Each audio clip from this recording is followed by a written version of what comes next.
Parents, your support means everything to your athletes and to us at Varsity Media. To help us continue bringing you the best YouTube coverage of high school sports on Long Island, we invite business owners to consider a sponsorship on our broadcasts. If you own a business, consider a sponsorship for your athlete's team. It's a great way to show support, gain visibility, and keep the coverage going strong. Join us in making a difference. Contact Varsity Media today to learn more about broadcast sponsorship opportunities by emailing ben@varsitymedia.net.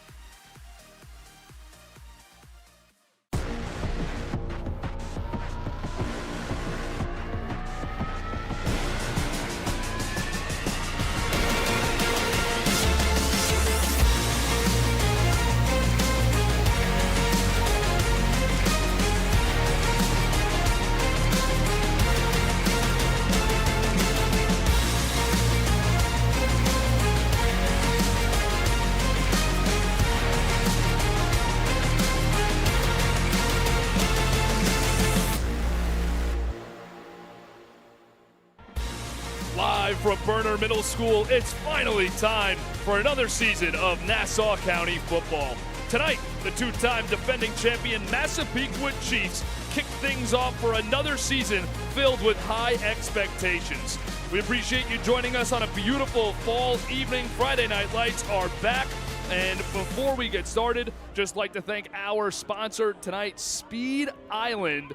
Thank you for your support, not only on the Varsity Media broadcast, but to the youth sports scene here in Nassau County. And with you all evening long, myself, Kevin Bunk, my partner, Brian Soper. And again, we appreciate you joining us and spending your evening here with us on Varsity Media. Brian, back-to-back defending champions take the field tonight. Expectations, energy, all of it's high here at Massapequa. Yeah, the campus is buzzing. 11 straight wins last year, 23-1 the last 2 years.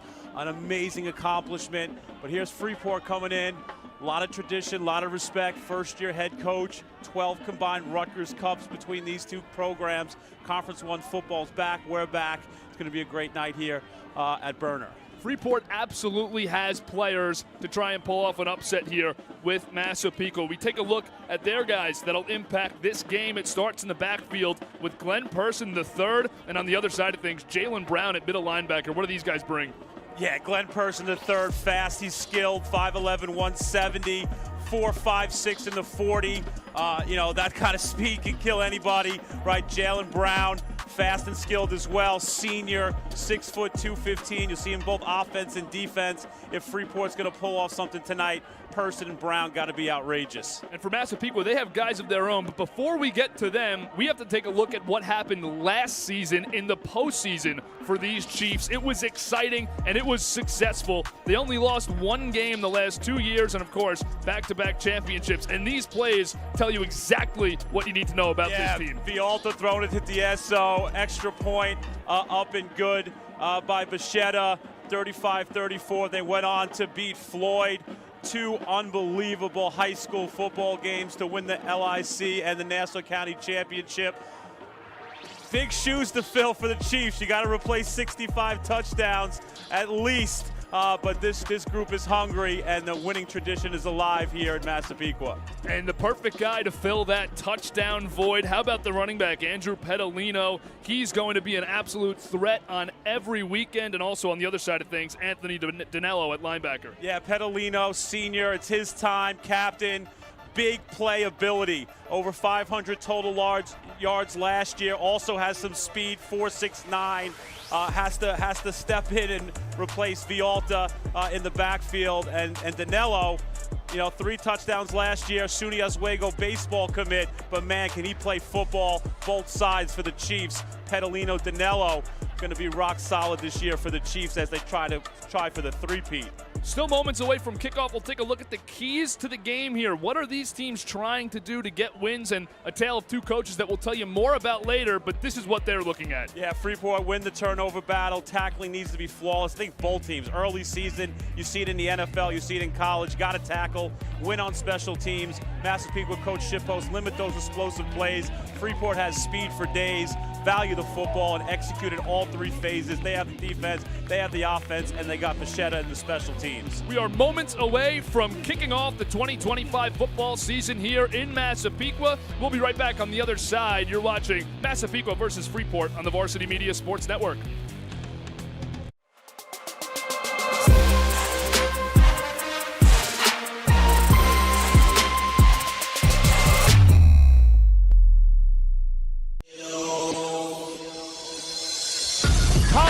Stutter steps, one play, touchdown. Scott is just, he plays bully ball. Bala burst up the middle. First down. It's the Daniel White show in the first quarter. Harmon, look at the spiral. Are you high? Joey D'Esso ties the game. With him and Davis, Mercury diving, touchdown. What a run.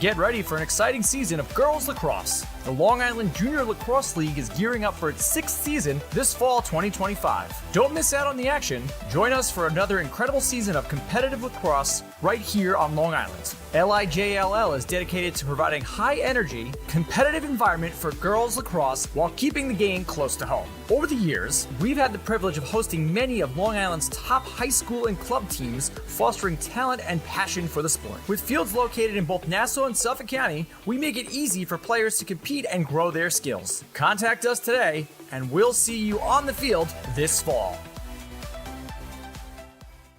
Hey parents, coaches, and players. Ever wonder what makes Varsity Media stand out as the tri-state leader in sports live streaming and videography? If you're looking to optimize your sporting event, look no further than Varsity Media's coverage. Since working with them over the course of the past 4 years through the Elite 5 New York City Football Showcase, their coverage has helped take us to the top. Varsity Media does an unbelievable job in terms of the broadcast, backgrounds on kids, do a great job of exposure from top to bottom. I couldn't really say anything negative. It's been a great couple of years that we've been working together, and it's just fantastic. Well, I'll tell you, the fact that you guys are here has helped grow it, really. I mean, Varsity Media has been a good partner with us now for the last couple of years. That brings this game to a much broader audience. The level of detail and that you go to, I mean, obviously the announcers, the camera angles, the slow motions, I mean, you feel like it's being covered by, ESPN. If you'd like to book with Varsity Media, reach out at 516-403-2050 or email ben@varsitymedia.net. Now is a great time to book a sportscast with Varsity Media. What sets our sportscast apart isn't just the quality of our production, it's the knowledge, passion, and professionalism that our announcers bring to every game. It's Merrill. Oh, look at a fake by Merrill. There's the spin again. Gary Merrill is not human. Touchdown, St. Anthony. Profeta!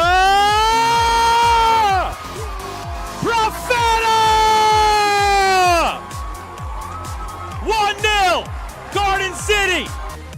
Our commentators research athletes and highlight storylines that matter to your communities. Our approach creates a broadcast experience that not only informs, but elevates the athletes, giving the kind of recognition usually reserved for professional levels. Varsity Media's announcers make sure that every athlete has their moment. So book a Varsity Media Sportscast today, and let's get your team the recognition it deserves.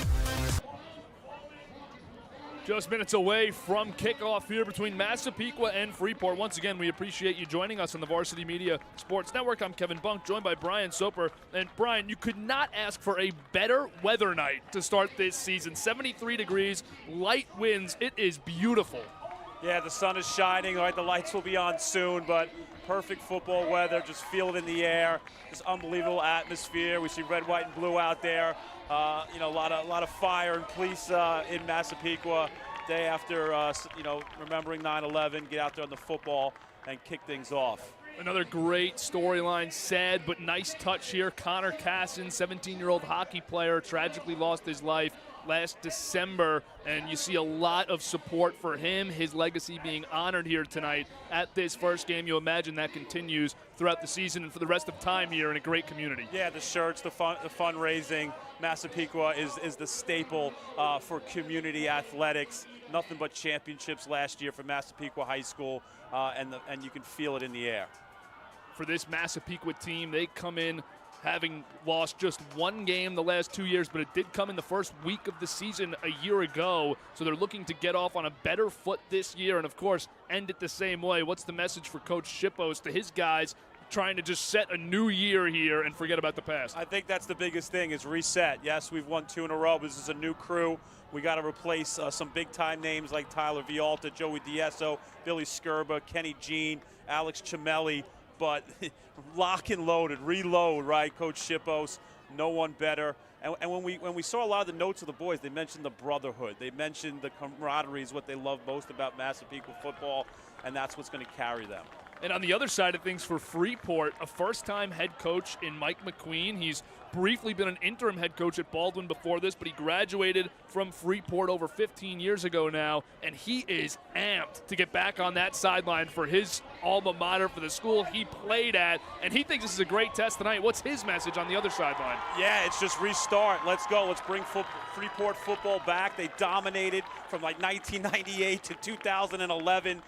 Big shoes to fill with Russ Sellin, 38 years, 258 wins. But McQueen knows what it's about. He knows the community rallies around football, and I'm sure he's jacked up. The boys are jacked up on the road today versus the defending champs. A great quick story about Coach McQueen. I was speaking to him on Wednesday to get ready for the game, learning about their team, learning about him, and he tells me our identity is in the offensive line and the defensive line, and we don't call it that. We call both sides the trench. And about 5 hours later, he texts me in all caps, trench, no context, nothing else. He sent me that. I had an awesome phone call with him. Both coaches are great leaders for the young men here. I'm excited to see that storyline play out on this field. Yeah, and the trenches, right? The Brick Show Ferguson, right? 3-time Pro Bowler, an alumni here. So proud line play by Freeport.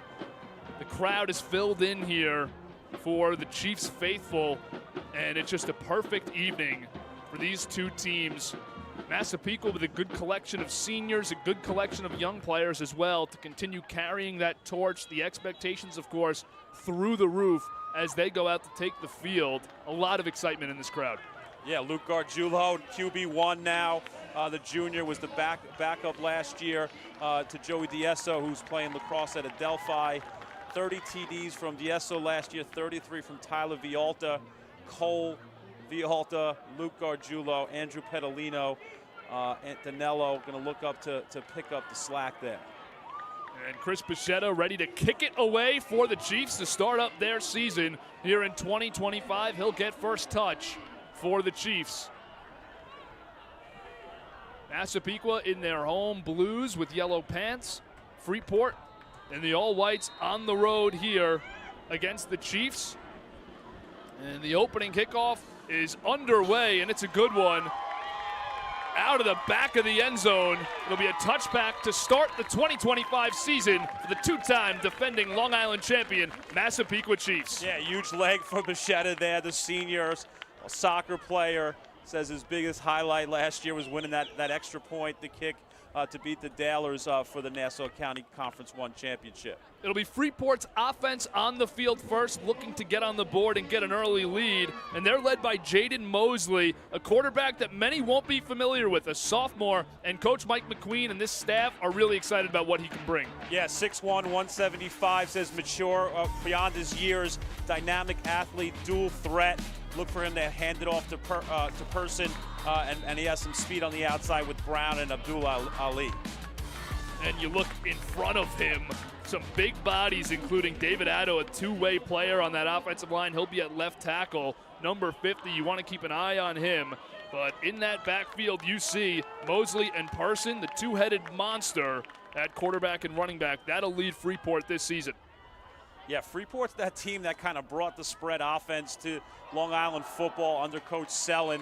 McQueen played in that offense, so looked at them for them to play up-tempo, quick pace, spread out the Chiefs and see if their speed can take advantage. You take a look at this starting offense here at quarterback. It's Jaden Mosley, running back Glenn Person III. At running back also Dawood Abdul Ali. You'll see him throughout the game as Mosley takes a quarterback keep to his right side and is taken down, no gain. This entire starting offense made up of really good players for Freeport, but young guys that they're trying to get into this system. Coach McQueen will call the plays. As a former defensive coordinator, he's running the offense this year. Yeah, nice job on the defense. That's Van Skyler, senior captain, sniffing out that run. We've seen 2 times Freeport's run behind 64.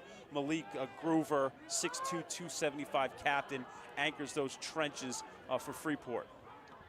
3rd and long now for Freeport. Mosley drops back, throws left, and it's going to be over the head of the intended target, Jalen Brown. And Massapequa's defense comes up big. You get a look at these guys. This is a loaded group here for the Chiefs coming back. I just love their D-line. D-tackle, Tristan Tarazi, one of the best. He's top 100 in Nassau County in terms of Newsday. Benucci, D-tackle, Van Seiler, Danello. You got Nolan Wieserick, an absolute monster at linebacker.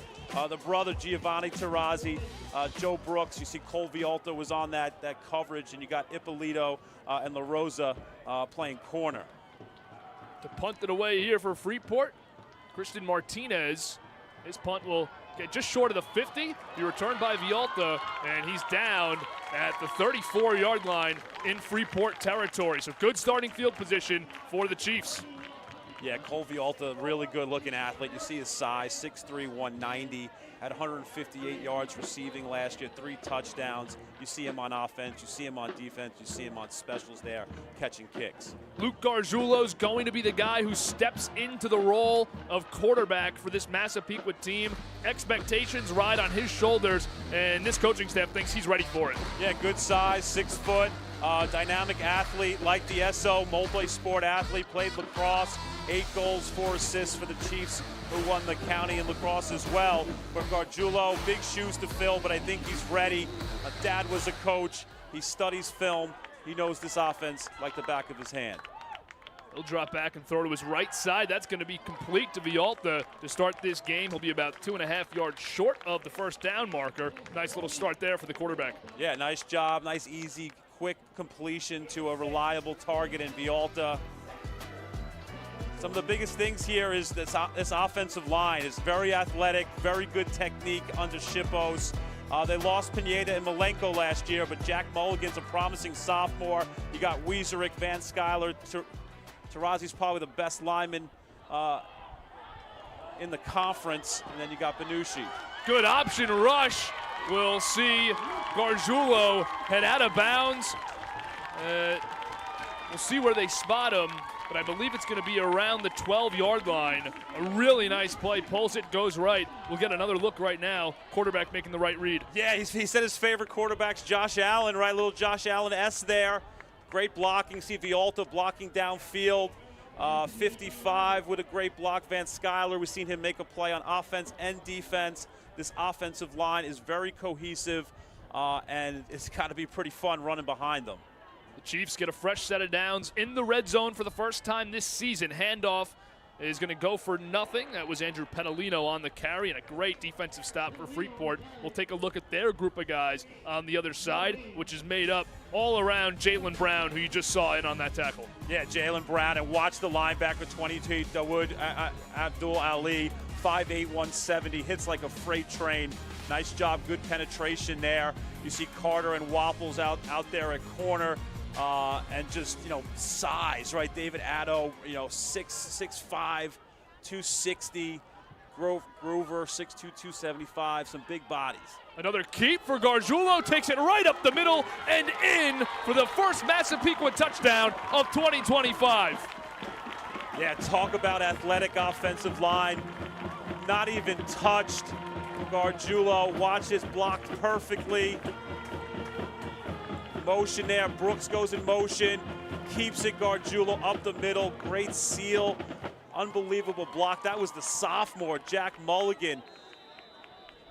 Another multi-sport athlete, plays baseball, sealed up that middle like a veteran. Gargiulo mentioned his favorite player is Josh Allen. We saw it on that drive, the comparison between their games.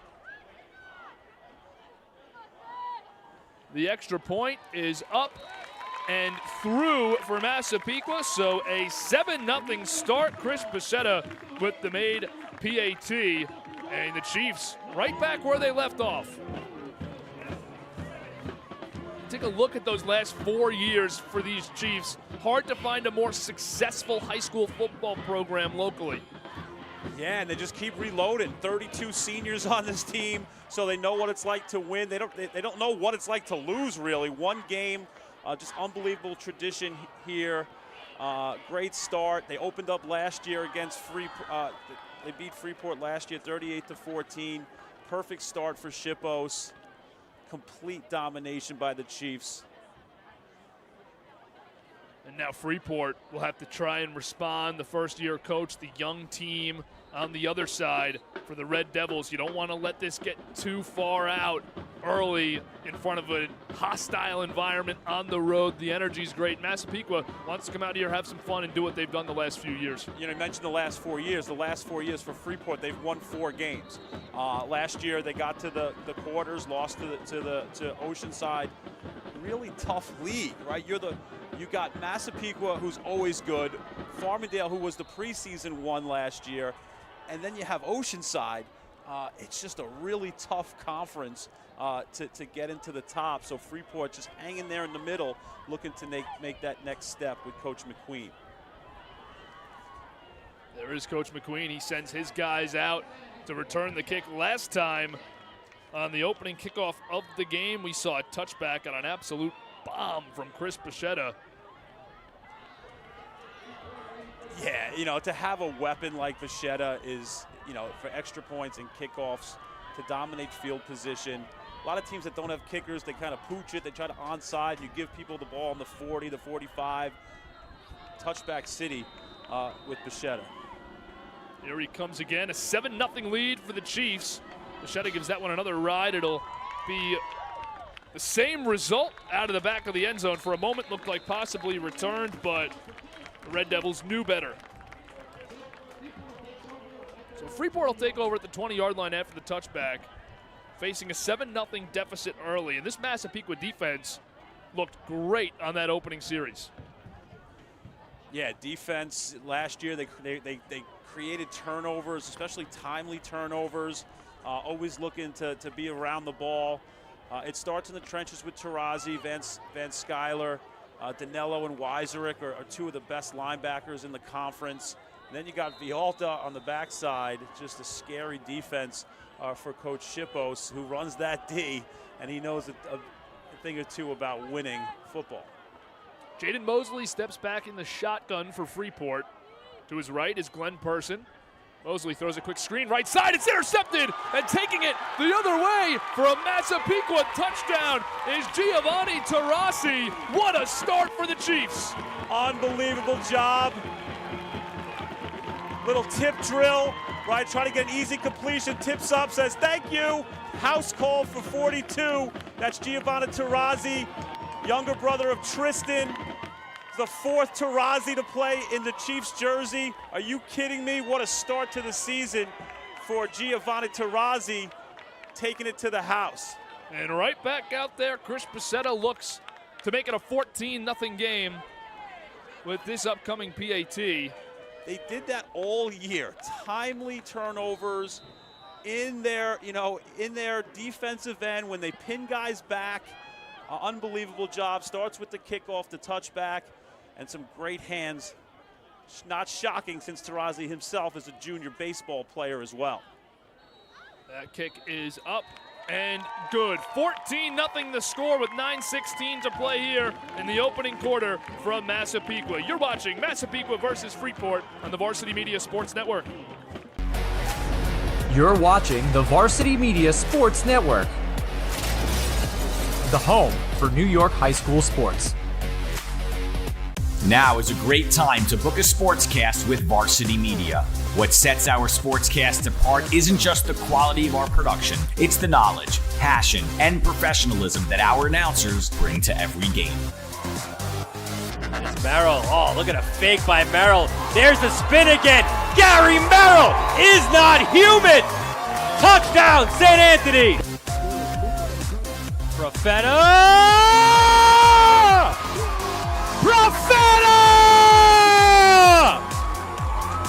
1-0, Garden City.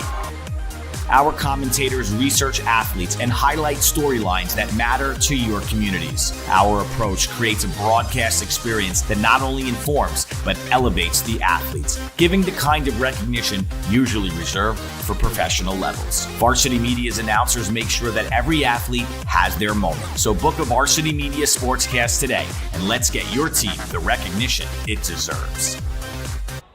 Back live from Burner Middle School, 14-0 lead for the two-time defending Long Island champion Massapequa Chiefs, as this kickoff is away and it'll be playable. So the return comes out. It's Glenn Person III. He finds a hole, flag down, returns it to about the 29. Brian, just before the break, potentially play of the game type of material. We get the interception from Tarasi, and this is just one of the great Massapequa football families. Giovanni with the pick six, but Anthony graduated in 2018. He was on this team. Frankie in 2019. Tristan on this squad right now, of course, a senior, and now Giovanni making his name known in this community. Yeah, and both dads, you know, their hero is their father, right? FDNY.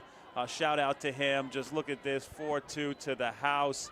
You can't dream it up. All the weight room, all the work you put in, you dream that on one of the first as you're playing corner, you're going to get a tip to you to take it to the house.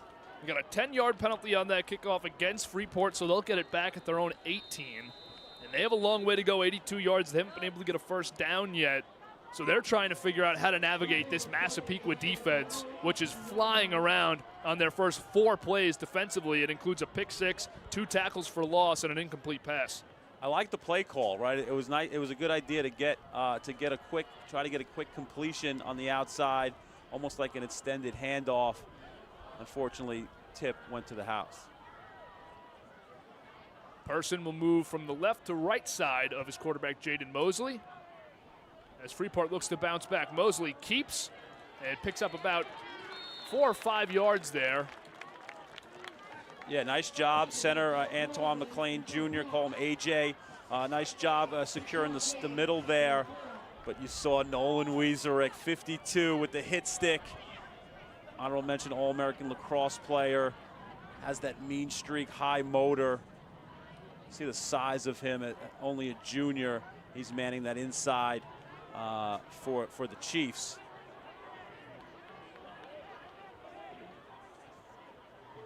Mosley back in shotgun, surveys, takes the snap, hands it off to Person. Another solid gain on the ground, but it'll still be short of the first, about 3rd and 3 to go. You mentioned Antoine McLean, the center here for Freeport, and Coach McQueen told me that this was a guy who came into summer, it's probably 2nd or 3rd on the depth chart, and had to earn every second he will play this season, and he absolutely did. He loves him, says he shows up to practice, hardly says a word, has the highest motor there, just mauls guys all day long, and he earned this spot, so he's excited to see his success here in 2025. Yeah, I'm talking about mauling, right? Tarasi on the inside, 2nd team Long Island, 4th team New York State. It's going to be a keep for Mosley, and a great first chance, and the tackle made. Their first was Joe Brooks to slow down Mosley. He'll get an assist there for sure, and I believe the finish is Danilo. Was Danilo, one of our impact players. Take another look at this, Soap. They're all over it. Yeah, nice job by Brooks. Gets the shoestring, stops the quarterback's momentum. Boom! Right, comes in, finishes the tackle. We're not seeing too many missed tackles out there for Blue. Freeport will send the punt team out for the second time today. Christian Martinez punted one about 25 yards last time from similar range here. We'll see if he can put it across the 50 here. Martinez punt up and away. It'll be fair caught at the 50. So that's where the Chiefs will set up shop on the return. Vialta,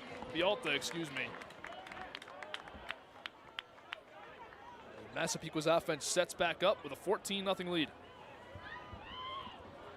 Yeah, pretty much. You know, the play sheet's wide open. If you're Massapequa, you hit that first pass to Vialta. You had some nice quarterback runs by Gargiulo. Nothing better as an offensive coordinator when you pretty much have the whole playbook at your disposal, Coach Ambery. And this crowd has officially reached capacity. A lot of standing fans now entering this game, setting up shop at the 50-yard line, straight down the middle of the field here are the Chiefs, led by their quarterback.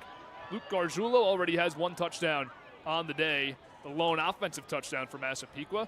There's a handoff, or no, a keep again. He takes it right side, picks up about 6.5, 7 yards on first down. That option working really well early for Massapequa. Yeah, Gargiulo averaging, 7, 8 yards a carry early on. Freeport defense got to step up, got to get a stop. Addo, Groover, Reeder, Sandy, Murchison. Got to try to get a turnover here if you're Freeport. They have to replace an all-county lineman in Curtis Ely III. He's 6'3", 240, all-county player. Not easy shoes to fill. But Abdul Ali, he's really that guy who can create havoc for the defense. Second down and about 2 yards to go here for the Chiefs. Again, keeping it, Gargiulo on the option play. Makes a couple nice moves, gets out to the 31-yard line. Good for much more than what was needed. And the Chiefs get a fresh set of downs down at the 31. Yeah, you see Petalino goes in motion. Gargiulo, another good decision, keeping the ball. See kind of an option there to maybe keep it or run with it. Nice job, again, by that offensive line. Tarazi, Van Skyler, Wieserak, Mulligan, Benucci. A lot of experience on that line. And with Coach Shippos, they like to get a little nasty. A quick pause in the game here as there's an injury on the Freeport side of things. It's Judah Murchison, the junior tight end and linebacker. Good two-way player for them. Murchison is down with some of the training staff around him. Coach McQueen is out there talking to him. And a 14-0 lead still holds up for Massapequa. It's nice for this offense to be able to come out here. Having only had one drive, you already have a 2-touchdown lead. Credit to the defense, of course, for the pick six, and now they're moving, and good news as Murchison gets up and walks back to the sideline on his own, accompanied by his head coach and training staff.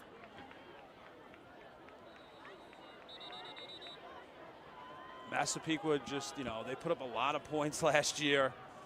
There's a lot of replacing touchdown scorers, so the boys are hungry, and you can see it with Gargiulo, Petalino. There's 70 touchdowns out there if you want it. We're seeing early something that Coach Shippos spoke to us about. It's not the biggest offensive line he's ever had, but he says it's as athletic as any group he's had, and the technique is flawless with these 5 guys. So we're seeing a lot of movement in that run game early, being able to run it to the outside and keep the line in front of you. Nothing has to be directly downhill. As Gargiulo goes play action, throws it to the wide open man for the 3rd touchdown of the day for Massapequa. First of the season for Tyler Burns, the senior wide receiver. He was wide open off that play action. Yeah, this might be coming back. Great job here in motion. Again, Brooks keeps it, throws it. Big target, 6'4", and Burns, UMass Lacrosse commit. There was a flag on the ground. But it looks like it's going to be a hold on Freeport, so that's going to stand. What a great play. You hit him with the run, then you hit him over the top with a big energy guy there, Tyler Burns. Score 20-0 now. 6 minutes and 10 seconds to go in the opening quarter. Back out to kick Chris Becerra, 2 for 2 on extra points to start the year. QB1 looks pretty good for Massapequa. Gargiulo. He's running it, he's passing it, hasn't really been touched. And the play calling has created great opportunity. Mike Anberry, the offensive coordinator for the Chiefs, doing a terrific job early. The extra point is up and through. 21-0 the score. The Chiefs have the lead over the Red Devils. We'll be right back here on the Varsity Media Sports Network. For all the latest Varsity Media updates, including our game schedules, be sure to follow us on social media at Varsity Media, the home for New York high school sports. Parents, your support means everything to your athletes and to us at Varsity Media. To help us continue bringing you the best YouTube coverage of high school sports on Long Island, we invite business owners to consider a sponsorship on our broadcasts. If you own a business, consider a sponsorship for your athlete's team. It's a great way to show support, gain visibility, and keep the coverage going strong. Join us in making a difference. Contact Varsity Media today to learn more about broadcast sponsorship opportunities by emailing ben@varsitymedia.net. Back live where it's a 21-0 game here. Massapequa leading early in the first quarter, and some royalty here for the Chiefs watching this one. Yeah, Joey Diesso and Tyler Vialta. Vialta is playing football at St. Anselm. Joey Diesso, Adelphi Lacrosse. You see him rocking the Panthers hoodie. Right there is 63 touchdowns, 2 all-county players. Vialta had one of the best seasons in Chief history, 1,535 yards rushing, 30 total touchdowns by Diesso. Unbelievable job. They're probably like, I missed this. We missed this already. Like, unbelievable start by the Chiefs, but these guys cemented a legacy here of winning. Nothing better than 2 back-to-back LICs with your boys. For those guys, nothing quite like Friday nights here in Massapequa, but they get a taste of it again tonight watching some of the guys they played with. Yeah, and Tyler gets to watch his brother Cole step into the limelight. That kickoff will be another touchback. So Freeport's offense comes out here with a tall task. Now you're looking at that uphill climb. You kind of have to wash the scoreboard out in this first quarter and just say, we just need 1 right now to get us back. But on the other side of things, this Massapequa defense has shown no signs of letting them get that one. Even if you don't score, if you're Freeport, you want to get a sustained drive. Try to get this ball over the 50-yard line. Try to chew some clock, because right now it's teetering on the edge of of really becoming a lopsided game. This is a really big drive for Freeport early in the season. You test yourself, right? I'm sure coaches challenge them to let's get a drive here, let's move some bodies, let's get some blocking, and try to score. Mosley is going to keep it and run to his left. He's wrapped up and taken down after a great second effort, but still only able to pick up 1.5 yards, maybe 2 on first down.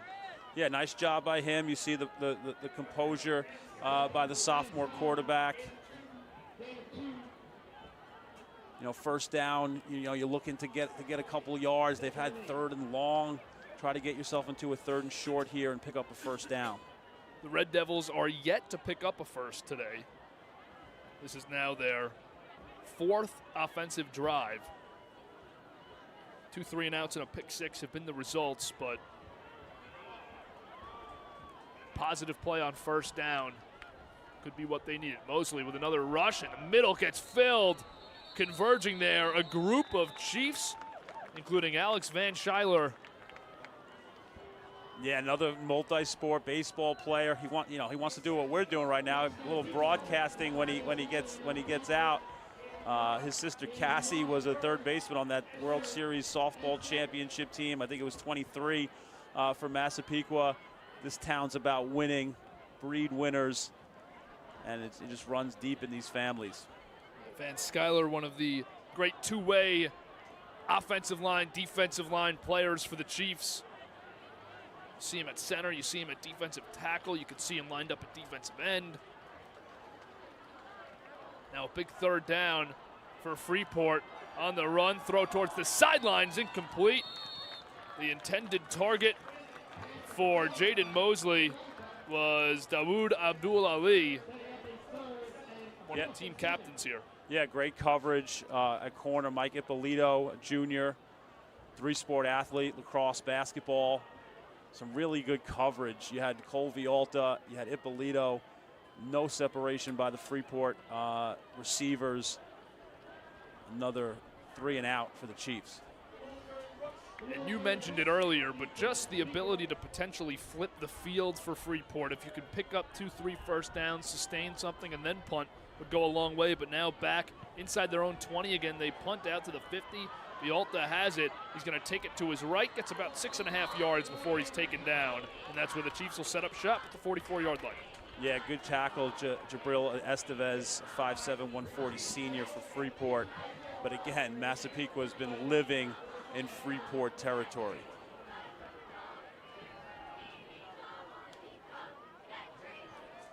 We've seen a great start for Luke Gargiulo in his debut as the Chiefs starting quarterback. He inherits, of course, a lot of pieces from a 2-time Long Island Championship squad, but it is his team now, a lot of fresh faces, and he has looked up to the task early. Rushing touchdown and a passing touchdown on their only 2 drives. Yeah, and you saw the last possession, senior Tyler Burns with a great touchdown catch. He's a senior now. You keep replacing seniors with seniors. You're bringing experience, leadership, and a winning attitude. In the backfield, it's Gargiulo and Petalino. The handoff for Petalino up the middle. He breaks through, hurdles, and gets down to the 31. So they'll pick up a first down on that 14-yard rush right away. Yeah, that's the first time we've seen Petalino grab it, a little motion, a little misdirection, kind of a counter play with Petalino. He's just a big play hitter. He had 41 carries last year for 278 yards, caught 14 balls for 238. Over 500 yards of offense with not that many touches, so he's pretty much ripping 10, 12, 14 yards at a clip. Younger brother Luca is coming up through the ranks. He's an 8th grader right now, and we do get a flag pre-snap here. It looked like somebody jumped in the interior. Offsides on the Red Devils.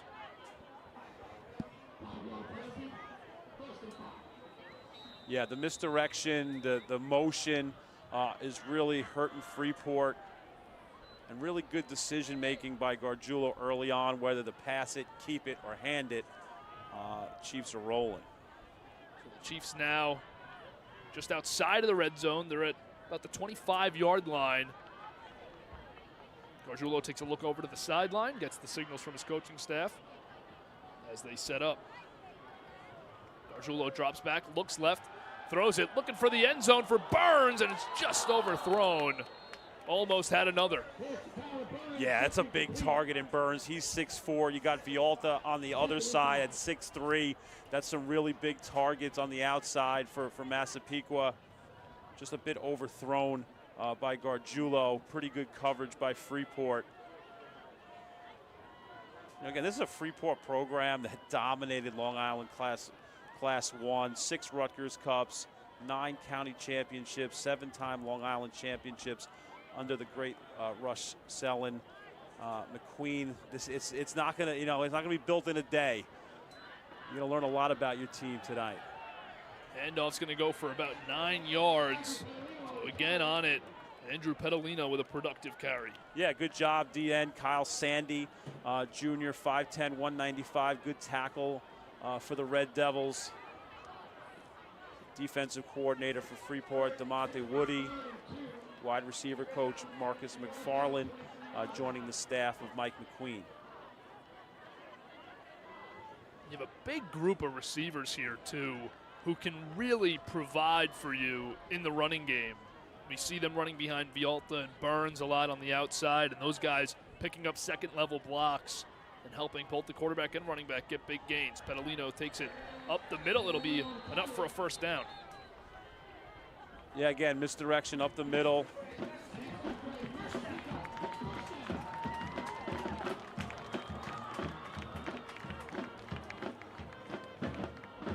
Yeah, finds the inside, gets enough for the first down.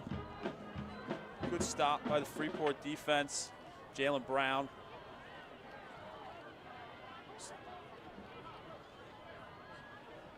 At the 20-yard line, Massapequa was back into the red zone. the third time today, or excuse me, the second time today. Their first touchdown. Second touchdown came from just outside. Gargiulo drops back, looks right, fires, going up and pulling it in is Vialta for the Massapequa touchdown. They are rolling. An absolute a dime by Gargiulo. Little size advantage on the outside. You see him gets a step, 6'3" frame, perfectly thrown football over the outstretched defender. Look out, Cole Vialta's on a mission this year. 3 receiving touchdowns this year. Already 1 to start the season. Perfectly thrown football. This Massapequa team. You know, that was the only thing. Can you replace these guys? And looks so far so good. That extra point is good, and so far today you hear a lot of similar sounds here. Vialta touchdown, you have Taurasi touchdown. This Massapequa team just keeps pumping them out, and whatever these families are feeding these kids for breakfast in this community, it carries on from sibling to sibling right down the line. Take a look here at the upcoming sportscasts on Varsity Media. Clark versus Southside football tomorrow at 3 p.m. and next week Farmingdale versus Oceanside, 6 p.m. That's 2 great games all season long on Varsity Media. You have packed weekends of incredible football, and then the weekdays you'll catch all the other fall sports as well, especially great soccer. But these 2 football games are going to be must-see. Yeah, Josh Kama, 1,700 yards, 29 touchdowns. Jordan Petzold, Jack McCarthy on the line, Wilson Quintanilla, and how about the Oceanside quarterback, Shane Harmon, his 4th varsity season. You think he's fired up to try to get Coach Blount and the Sailors back to the county chip? Unbelievable. The top of this Conference 1 is so good, so competitive, and they don't really like each other too much, so it's must-watch TV.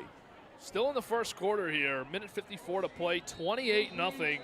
First quarter could not have gone any better for Massapequa to this point. And for Freeport, they're searching for answers on how to turn this thing around a little bit. In what has been a disappointing start, we get another touchback from the Chiefs. Yeah, Newsday's doing a new fantasy football for high school. Let's see if anyone had Gargiulo or Vialta racking up some points early on in the first quarter. Those 2 have just been all over it, and Gargiulo just looks the part. 3 drives, 3 touchdowns. He's been in on all of them, whether it's the rushing touchdown to start the game, the 2 passing touchdowns later on. He has just contributed in every way imaginable for a quarterback. Yeah, I'm rooting for Freeport right now to sustain a drive. And on this side of the ball, Massapequa's defense has played as well as the offense. With a touchdown of their own, they haven't allowed a first down. And now Freeport, this young team led by Coach McQueen, they could really use a sustained drive here for their morale. Here's a deep ball, almost. I think that losing it in the air there a bit was Jalen Brown. That could have been trouble if they could have connected. Yeah, Jalen Brown was able to get behind the defense. Good protection here by the line. Nice double team block. He had Johnny Romero, captain of that offensive line in the trenches. Jaron Reeder, the sophomore, 6'3", 220. Really like how that was blocked up by Freeport. You had Person in the third. He was standing in the backfield. He was looking for someone to block, and no one came through. So positive for Freeport. Look for them to take a couple more chances. And there was some pressure from the right side of that line, too, that I think forced that throw to be a bit errant. Mosley looks left, throws, and just a tick off as he misses towards the sideline. Intended receiver there for Freeport was Charles Wapples, and now third down comes up. Yeah, just a little bit, inaccurate for Mosley, sophomore. He's going to get it together. Way too talented, dynamic athlete. Give him some run past options. Now a 3rd and 10 for Freeport, who have been playing uphill all night. Mosley drops back, looks right, throws, open man, it's caught, and that is a huge play for Freeport. Pass complete to Andrew Carter. Not only do they get their first down of the game, but they cross midfield. What a ball. What a ball by the sophomore Mosley. Nice job giving him some time. Throws it up. Great catch by Carter, 6 foot, 165 senior. Love to see the sophomore with the accurate pass there. Much needed for Freeport. And for the sophomore, you imagine after a big completion like that, the game may start to just slow down a little bit for you in your first start for Freeport. He hands this one off, and a good first down rush will get about 5 yards on the carry, of course, was Jalen Brown, one of the star players on this Freeport team. Yeah, nice job. There's Malik Groover, senior, 6'2", 275, leading the way. It's amazing. One play opens up another play. Now you have a drive going. They have 2nd down and 4 here. They'll hand it off again to Brown. He's fighting with a Chief hanging off of his jersey, but eventually coming in and finishing the tackle for Massapequa was Ryan Chabis. Now it'll be 3rd down and short for the Red Devils. Yeah, Chabis is a really good athlete, multi-sport, lacrosse player as well.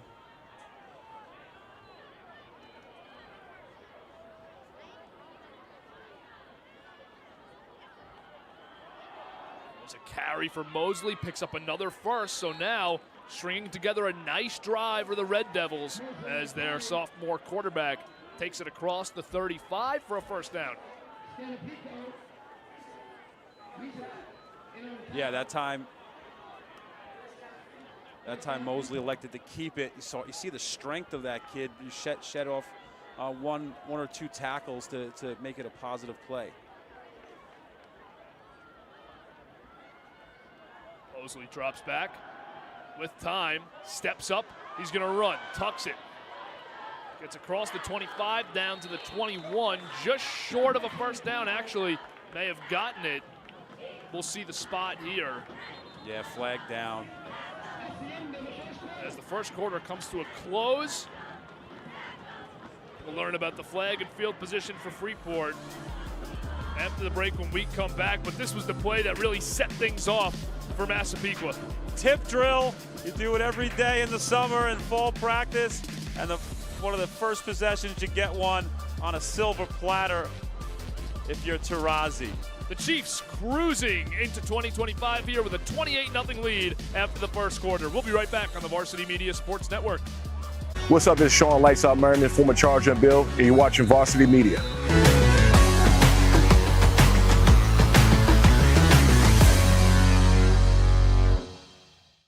You've seen the dedication, the long hours, the early mornings, the sacrifice. You know your athlete has what it takes, but how do you make sure the right people see it? The recruiting process isn't easy. Coaches are flooded with highlights, but how do you stand out in the crowd? At Varsity Media, we specialize in creating game-changing ISO videos, high-definition, athlete-focused footage that highlights exactly what college recruiters want to see. With our up-close ISO video, we capture your athlete's key moments. No more wide angles showing other players. This is just your athlete's pure, raw talent. This is more than a video. This is the opportunity your athlete deserves. Give your athlete the edge they need. Make the right impression with Varsity Media's ISO video service. The future starts now. Back live from Massapequa, where it's a 28-0 Chiefs lead. It's been a good drive for Freeport here. Their first real sustained one of the night, but an unfortunate holding penalty for them after a 9-yard rush sets them back. Instead of 2nd and 1, it'll be 1st and 20. Drop back throw over the middle is caught, and they get it right back to the 20-yard line. A really nice completion for Freeport as it's Dawood Abdul Ali over the middle. Yeah, Abdul Ali, you see him in the backfield as a running back. Had a bunch of carries last year. You see him now catching balls. He's the heart of that defense as well. Took a big shot over the middle. Yeah, he's down right now. Yeah, you see it there. Boom, big hit. That's Brooks. Brooks has been all over the place on offense, motioning. Big hit by him. Had that shoestring tackle that led to Weiser cleaning up a tackle as well.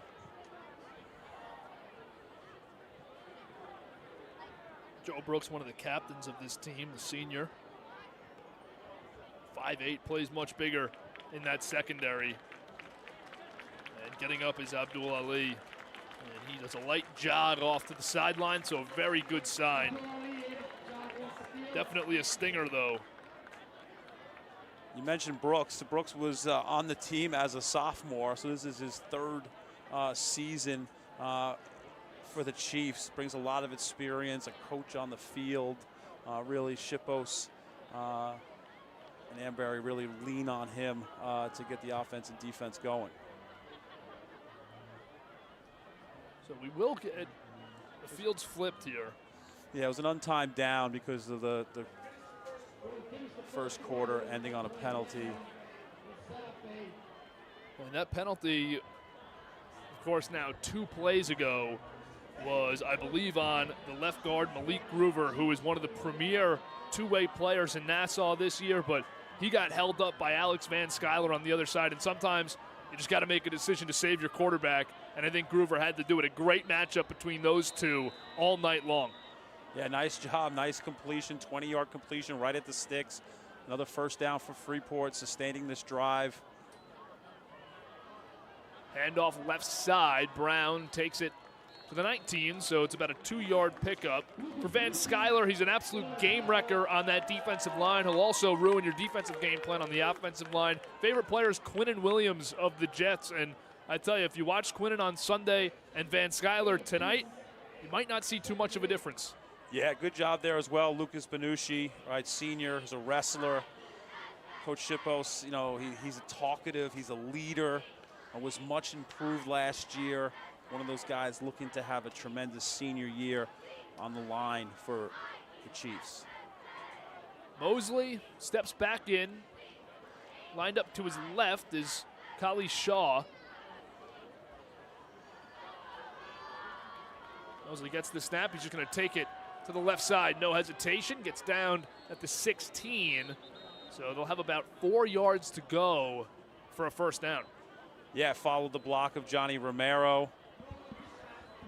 You see on this drive, you see in the dual threat ability of Mosley.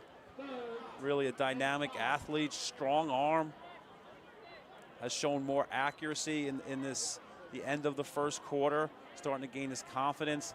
Can't be easy, right, to go on the road as a sophomore and meet the defending, two-time defending Long Island champions. And of course, nothing has come easy tonight for Freeport, but they're really showing a lot on this drive in the second quarter. Still almost 3 quarters to play here in this game. Freeport has a lot that they can still do. Mosley looks right side. Throw is just a bit too high. Now decision time for Coach McQueen. The intended target there was Andrew Carter. You imagine he keeps the offense out to go for this. Yeah, good coverage again by Ippolito. Second time we've seen him on a third down with blanket coverage. Be 4th down and 5 for Freeport. And this would just be a huge momentum crusher if they can't get this. They've had such a nice drive here. Yeah, the interesting thing is the play call. Do you keep it in the hands of the QB? Are you going to throw it? Mosley drops back. He's going to throw the fade right side, and it is incomplete. Flag down. Andrew Carter was the receiver, and he draws what will likely be a defensive pass interference penalty. Yeah, nice job. Very accurate ball. You see there, just not looking back for the ball. Maybe they're a touch early. Flag goes down. But I love the confidence Mosley shows in his senior, Andrew Carter, looking for him to make a play. And the penalty will be pass interference on Mike Ippolito. Really good corner, but right there just gets caught in a tough spot against a very good senior.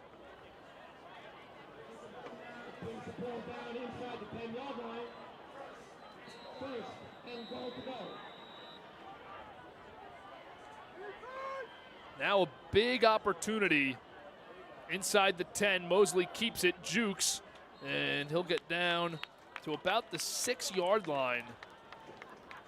Nice job by Mosley making the first man miss in the hole. Good job by Vialta saving a touchdown.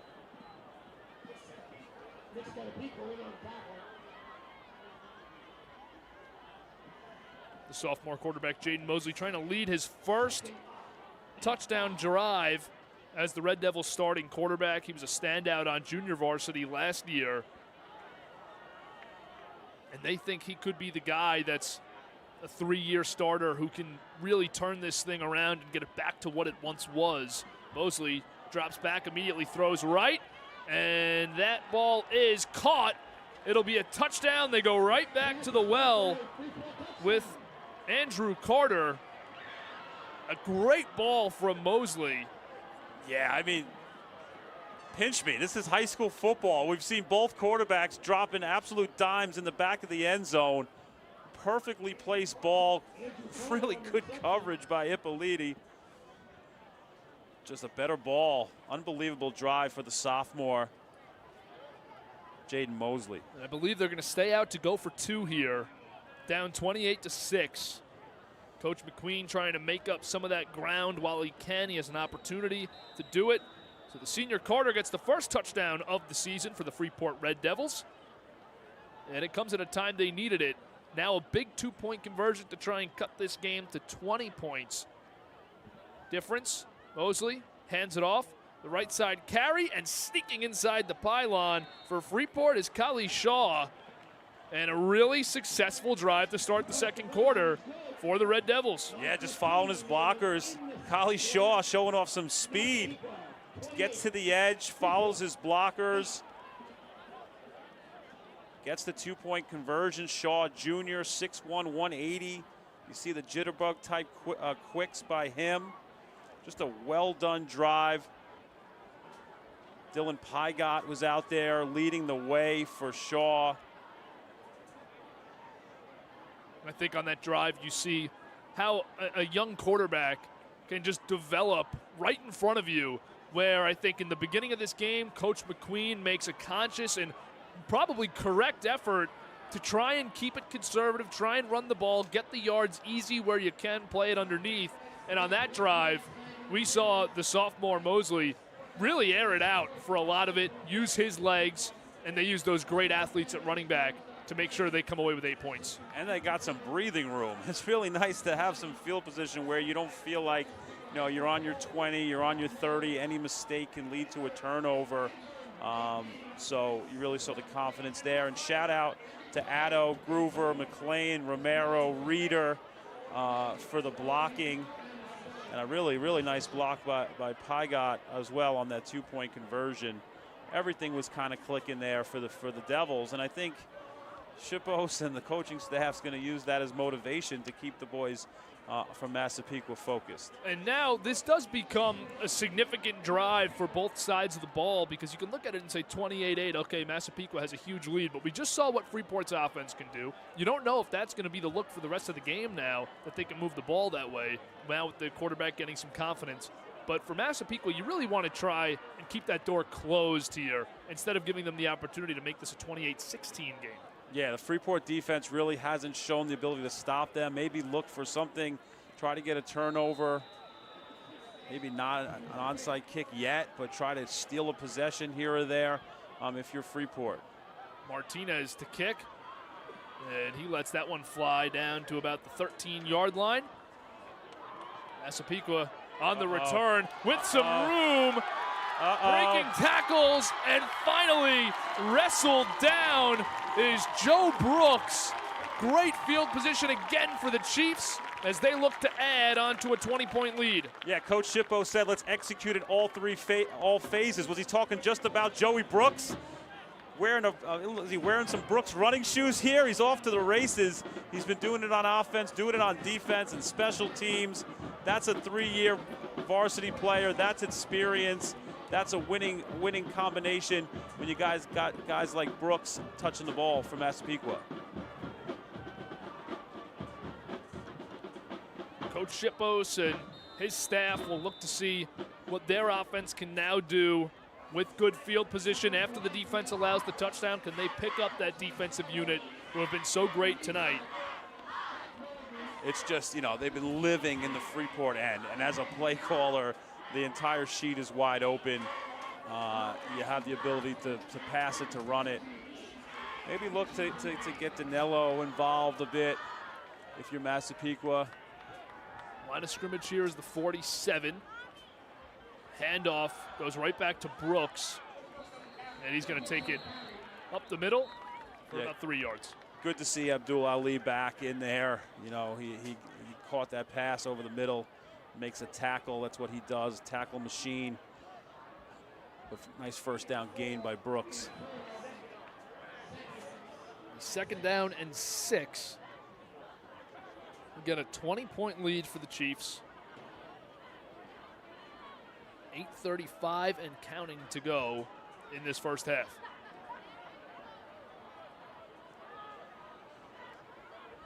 Gargiulo shotgun. He's going to give the end around. And a good rush here. Cutting it back and getting wrapped up. And forward progress will stop that. A nice rush for Andrew Petalino coming out of the slot there to grab that jet sweep. Yeah, speed, right? He's got that speed, 4.69 type speed by Petalino. Nice tackle by Jaden Mosley on the outside, playing on both sides of the ball. Without the shoestring tackle, it could have been a house call for Petalino. So a first down for Massapequa. They'll set up shop at the 35-yard line. Once again, back in Freeport territory where they've spent almost the entire game offensively. Gargiulo in the shotgun gets the snap, and he'll hand it off. Brooks cuts it back, and his run to the right side will get about 9 yards. Yeah, good vision by Brooks, well blocked by that offensive line. When you get guys like Brooks to the second level without getting touched, right, they can make guys miss.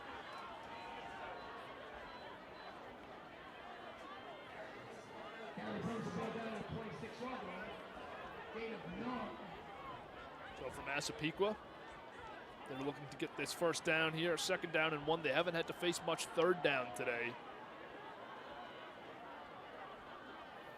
Gargiulo will stay shotgun, lined up to his right is Petalino. You'd imagine they keep this on the ground, but they can go anywhere the way Gargiulo's been playing. It's a handoff left side. Petalino is, I think, just going to get enough there. A good effort by Freeport, but Andrew Petalino's a tough guy to bring down for a loss. Yeah, nice job knowing exactly where the sticks are. Good decision by Gargiulo with the give. Abdul Ali comes up, makes a good tackle. But first down, Chiefs. Petalino's one of those running backs that on a 3rd and 1 or a 3rd and 2, you could almost say to yourself, let's give him the ball twice. And if that's what it takes, we're going to get it. And on the first time, most of the time, Petalino's going to get that done for you anyways. 2nd year varsity, got enough touches last year to really gain a grasp of the offense, and this is his year to shine for the Chiefs. Another give to Petalino. He takes it right side, lowers the shoulder, and gets down to the 17-yard line. Another positive first down play for the Chiefs. You said it before. Not only is the offensive line very good, but watch the blocking on the outside. You're going to see Cole Vialta kind of set this edge there, getting Abdul Ali on the ground, allowing for Petalino to have a nice gain. Gargiulo back in the shotgun. To his right is Petalino, who's having a great drive. Gargiulo fakes it. Open man in the end zone. Throws it. It's caught. Touchdown. Gavin Farley. We've seen great accuracy by Gargiulo. Their ability to run the ball, sets up play action type looks, keeps it. Time perfectly delivered to Gavin Farley, a senior. Sure-handed, plays 3rd base for the Massapequa baseball team. He wasn't dropping that one. A perfect pitch and catch, Gargiulo to Farley. Off the great play action and another terrific play call for the Chiefs. Sets up an easy touchdown. And now the extra point is up and good.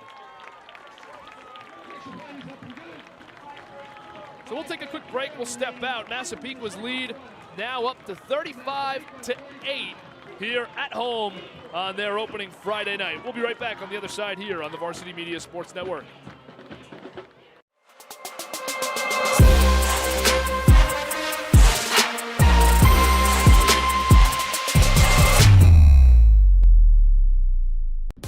Are you a local business looking for new and creative ways to promote your company? Varsity Media offers affordable rates that can get your message across to a demographic of 18 to 54 years of age. Our follower base across social media is 75,000 strong, and our viewership numbers per game are in the thousands. Don't blow your advertising budget on old staples like TV and radio media. Reach out to Varsity Media to get the best bang for your buck.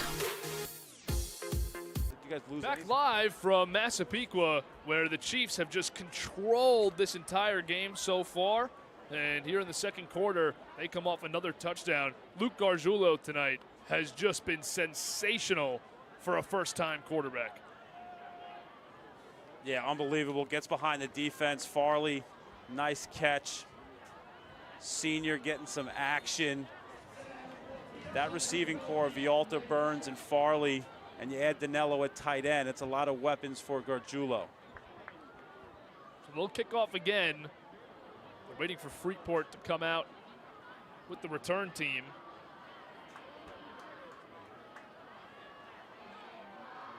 Again, the lead 35-8 as the two-time Long Island champions are showing a lot of the same that we've seen these last few years under Coach Shippos, and this is what the fans have become accustomed to. This is the expectation here. And again, they have the right group of not only athletes but mentalities to continue carrying that torch. And there's nothing more fun than scoring points.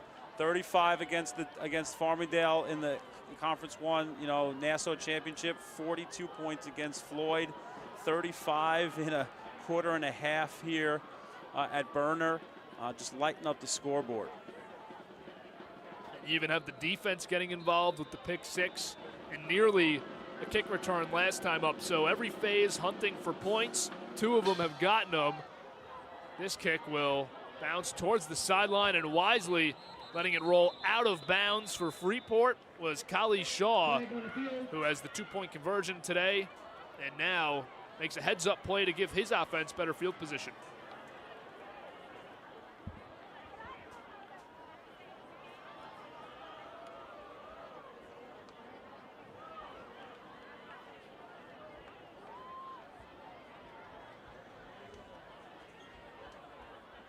Freeport offense will come back out now looking to build on what they had started last drive, which ended in a touchdown as well as that two-point conversion.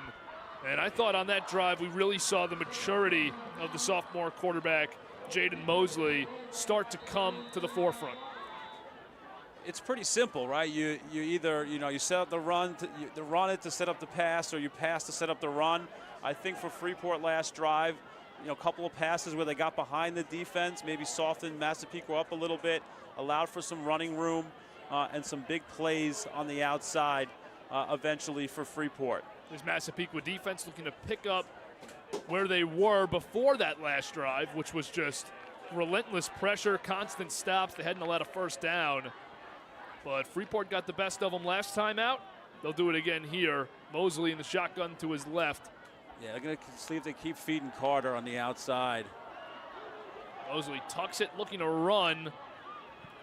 And he'll be taken out of bounds on the pursuit for the Chiefs. Joe Brooks, what a quarter he's having. He's been everywhere. Mosley decided to run with it, trying to get to the outside to use his speed, but Brooks is a quick cat out there. Used the sideline to his advantage and tackle for a loss.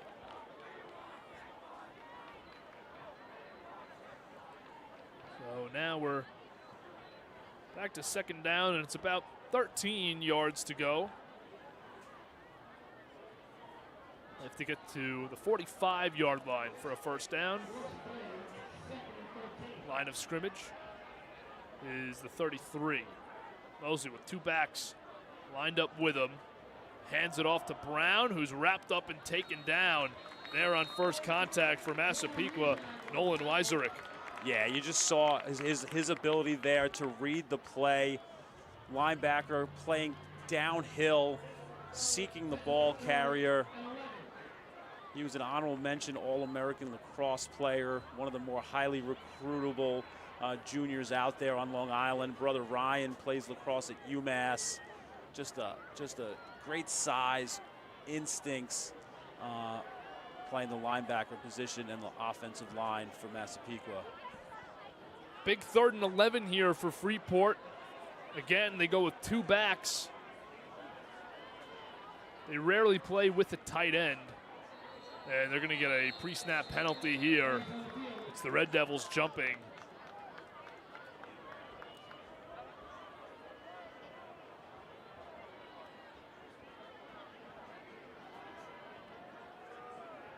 So that backs him up even further.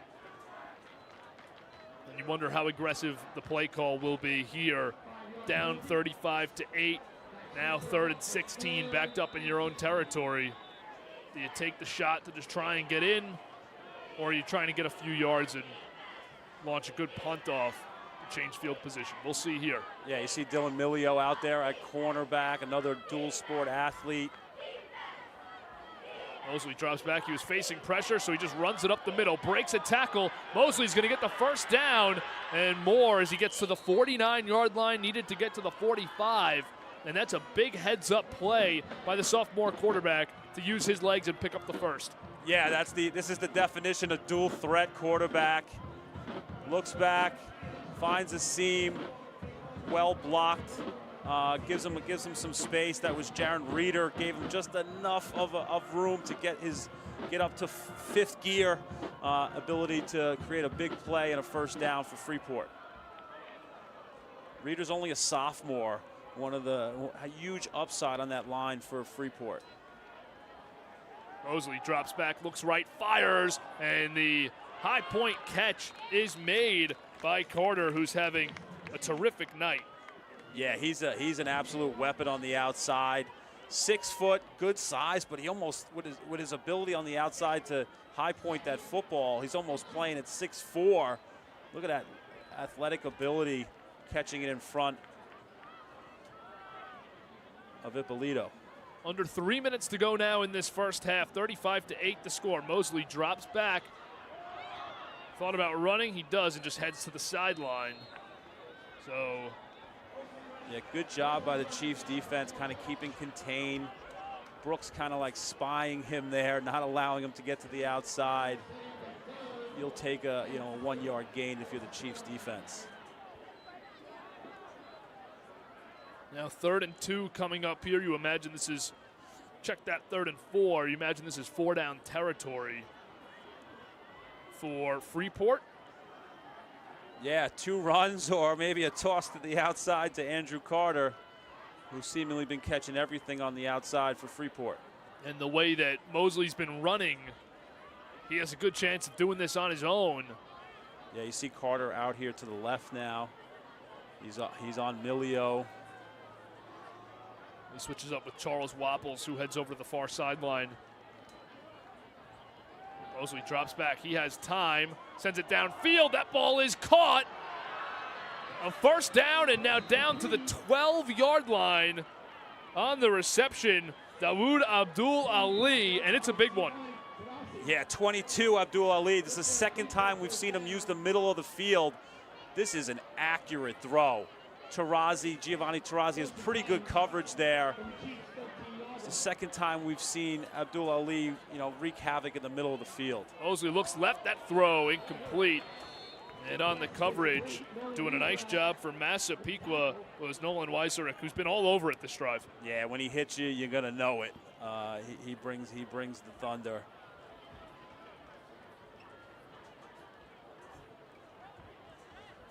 Two and a half minutes to play now in the first half. As a coach, you would love to punch this in if you're Freeport. Go into the half with a little bit of momentum to kind of fire up the boys. Mosley bobbles the snap. Now he's just going to take it and run. Cuts to his right and gets down, at about the 3-yard line. Mosley doing a nice job with his legs on this drive, of course, as well as his arm.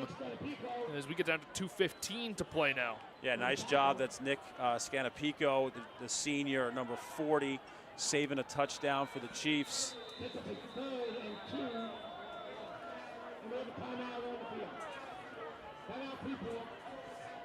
Freeport will take a timeout with 2:07 to play.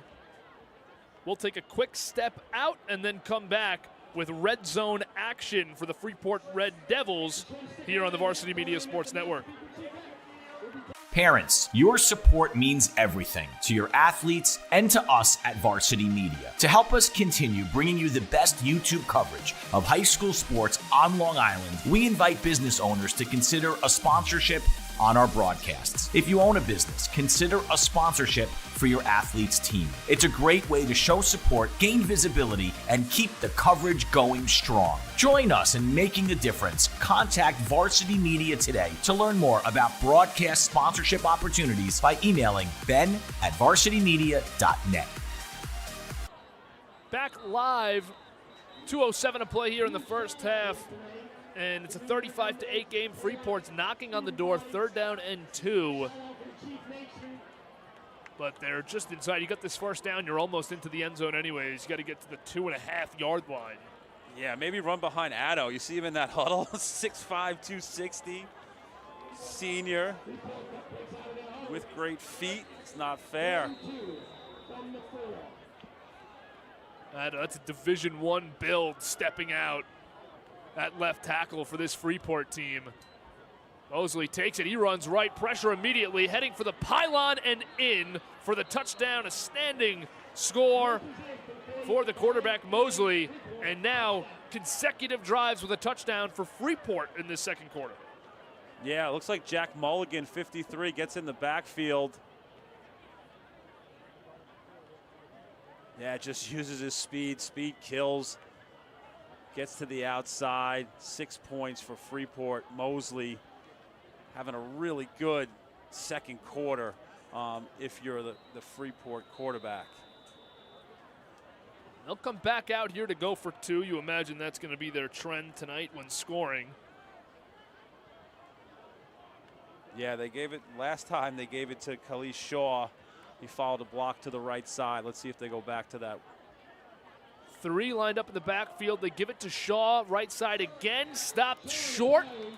A group of Massapequa tacklers were in on that, including Giovanni Tarasi, who has the pick 6 today. You see him come up, shoulder pad hanging out. Just a real football guy in that secondary. Yeah, 2 minutes, here's a chance, right? You practiced it all probably August and preseason. Here's a chance for, there's always coachable moments here. Here's a 2-minute drill offense coming up for Massapequa. And if you're Massapequa, you can't look at this second quarter and say, we're definitely in the clear here, the way this Freeport offense has come to life. So there's still a sense of urgency, a sense of you need to have your foot on the gas here in week 1. There's also, of course, the desire after a long summer and long offseason to keep putting points in the end zone, keep adding to your stats, to your highlights, and to your team's success. So the Massapequa offense here certainly will have nothing conservative about their nature. Yeah, they've done a really good job, valuing the ball if you're Massapequa. But Shippost being a D guy, I bet you in that halftime he's going to get into his defense a little bit and say, listen, we got to first 2 drives of the second half, right? We're going to have to stop. Let's get those 3 and outs like we did early on in the first quarter. You wonder if Coach McQueen has the onside kick strategy going through his head at any point to see if they can steal a possession, because right now the Massapequa offense not really giving you opportunities for turnovers. The sneak onside may be a place to do it, and of course, the Massapequa kids on the front line are ready for that if it was to come. Yeah, for sure. I think if you're Freeport here, you can't give up a score. Make a tackle. We had Brooks last time on the kickoff, had a real great return past the 50. You got to get 10 hats to the ball. Maybe try to get a strip or something here, but definitely the deeper you can pin Massapequa, the better. Christian Martinez to kick this one off. His third kickoff of the evening. It'll head to the 18-yard line where it's played. Again by Brooks, and a nice tackle. Great work on special teams for Freeport. Zamari Tingle brought him down. Yeah, he made Joey Brooks tingle a little bit with that hit. Great job by him. He's been doing some good things at linebacker and safety for Freeport on defense. That was a huge special teams play by him. Let's see if Freeport can get some stops here. Big possession for each side. You just hit it on the head. Freeport cannot give up a score to close the half because Massapequa on the other side of halftime will get possession again. The last thing you need is a double dip scenario to really put this game out of reach. Massapequa is going to be hunting for it right now. 1:52 on the clock to start this drive. Yeah, pretty sure they have all 3 timeouts as well. First down carry is going to go for about 3 yards for Petalino. And with those 3 timeouts and still close to 2 minutes on the clock to start the drive, the playbook's pretty open for play calling here, and you don't have to rush into too much. A little scuffle there after the play, but quickly broken up, and now Abdul Ali in for another tackle, as well as Malik Groover. 2 seniors balling out for Freeport. Gargiulo fires. Vialta with the catch. Coming in from the right side, a nice 7-yard slant, takes it across midfield to the 41-yard line. Just so impressed on how accurate he is. Look at this. I mean, just, you didn't have to move his hands, right? Allows him to catch the ball in full stride, 6'3", catch it in stride. Little yak, yards after the catch. Perfect play by Massapequa. You get the timeout there for Massapequa to stop the clock with 1:16 to go. That was a big second down completion for them to cross midfield. And now with 1:16, you're working with 2 timeouts. And you only have to go 41 yards now. We've seen them do it already this game a few times. Yeah, plenty of time if you're Massapequa. If you're Freeport, you would love a turnover, but you would love a tackle for loss, right? To get Massapequa behind the chains. Some sort of blitz, a stunt, something on the inside where you can get a big hit in the backfield.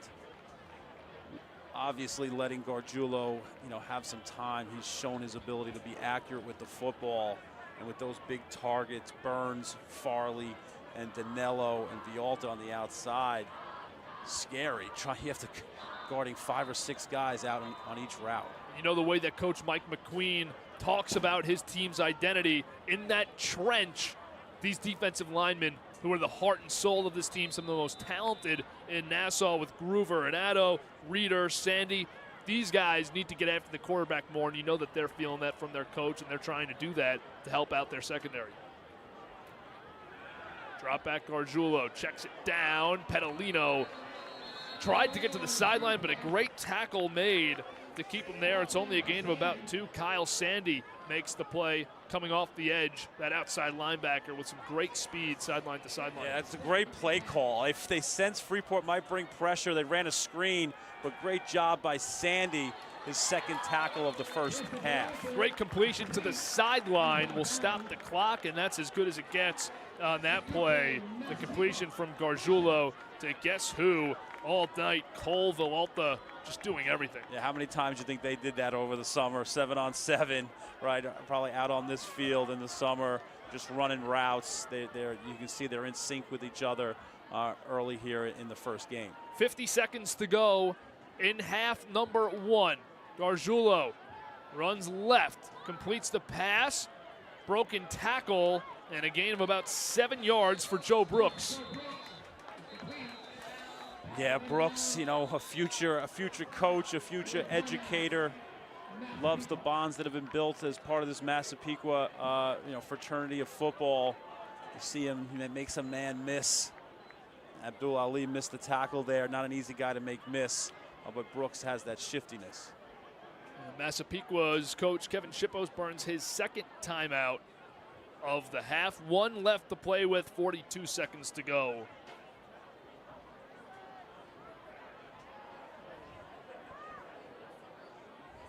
2nd down and 5. The ball is placed at the 24-yard line in Red Devil territory.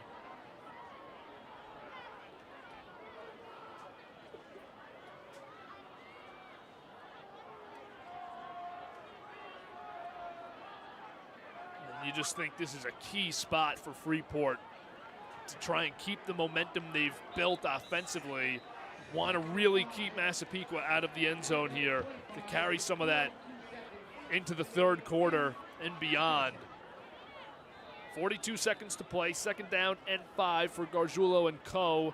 on this Massapequa offense. He gets the snap, play action, quick throw left side, open man, Petalino goes down. He had room to run. So he's down at about the 12-yard line, and up-tempo offense, Massapequa tries to get back to the line. Nice touch pass there, get it into the hands of 6. He can get 6 real quick with that speed.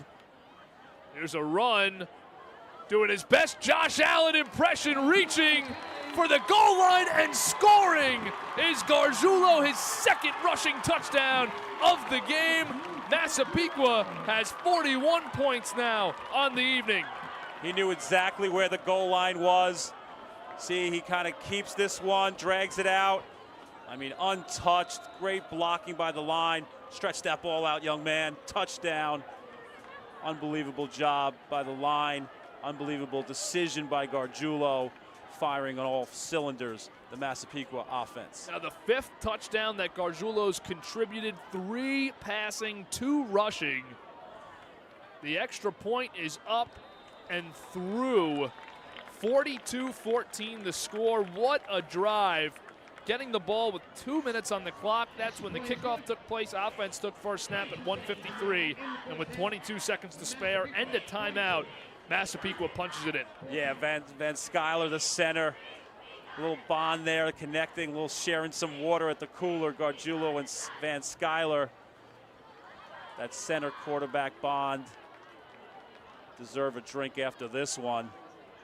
Again, great block. You see Wieserick getting to the 2nd level, getting that last block to secure the touchdown. So look at Wieserick right there. Nice job there on 9 with a good block. Brooks again, he's always around the ball, right? He collides in there at the goal line, continuing to block. Brooks just wants to be in on it. He's involved in most plays, and when the ball's not in his hand, he's right there to do what needs to be done. Yeah, the dirty work, right? The things that you don't see, right? As a coach, you see that. There's, he's going in for a touchdown. He's still blocking on the 1-yard line. You love to see it. It's those little things that win championships, especially when you got Farmingdale, Oceanside, some really good competition down the road. Brooks' favorite moment playing football, he says, is beating Farmingdale in 2023. A huge win for Massapequa, of course, and Brooks right there, and he's trying to now, as a veteran leader on this team, do that again this year. Yeah, last year in the regular season, the start of this game reminded me of the Farmingdale game, where a couple of special teams, pinning them deep, turnovers, pick 6 last year. Good starts are really important, and Massapequa seems to be able to get off to really hot starts these last 2 years, which is crucial. Kick is away, and it's playable. Freeport trying for a return. A pretty good one. Takes it out just past the 30. That was Glenn Person III, who has had a pretty quiet night, to the credit of the Chiefs. Yeah, nice tackle there. That was Brady Gilchrist, the senior lacrosse player, committed to Muhlenberg. Really good defender. It was a great long pole for the Chiefs this year, last year, as they won the county and had an epic lacrosse game against Hills.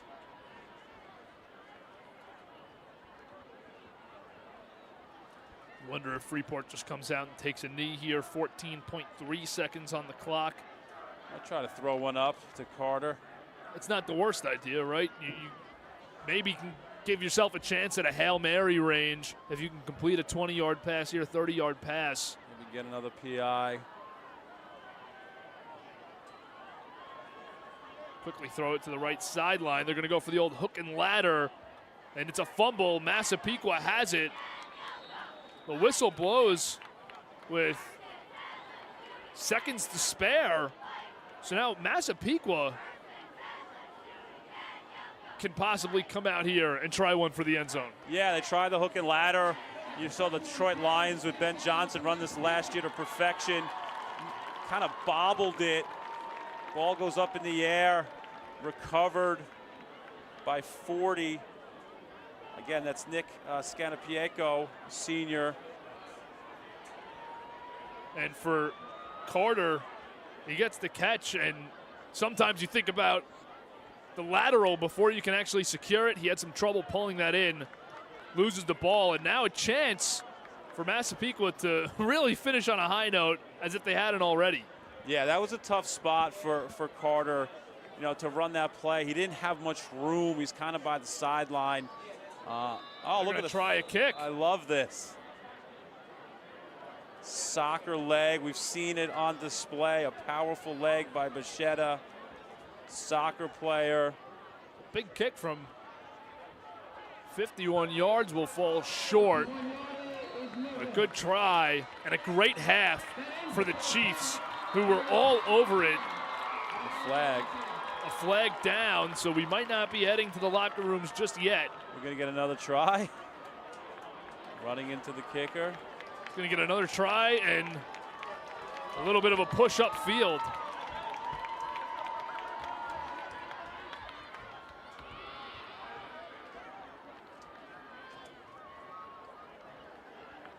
We'll take another look here at just what happened. I'm not sure. It could have been a jump on the side of Freeport.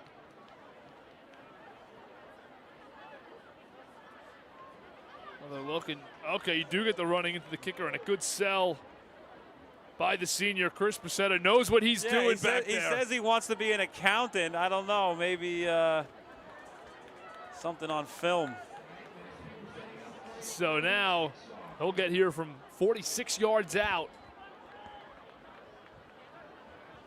Said the highlight of his career has been that extra point against the Dalers. This long field goal on opening night might rise up the ranks.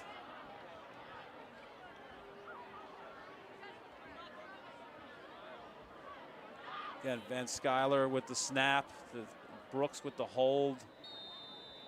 That'll be a whistle. They were going to go for the fake, but it's going to be a false start on the side of Massapequa, so that'll back things up again. A little too excited on the end there.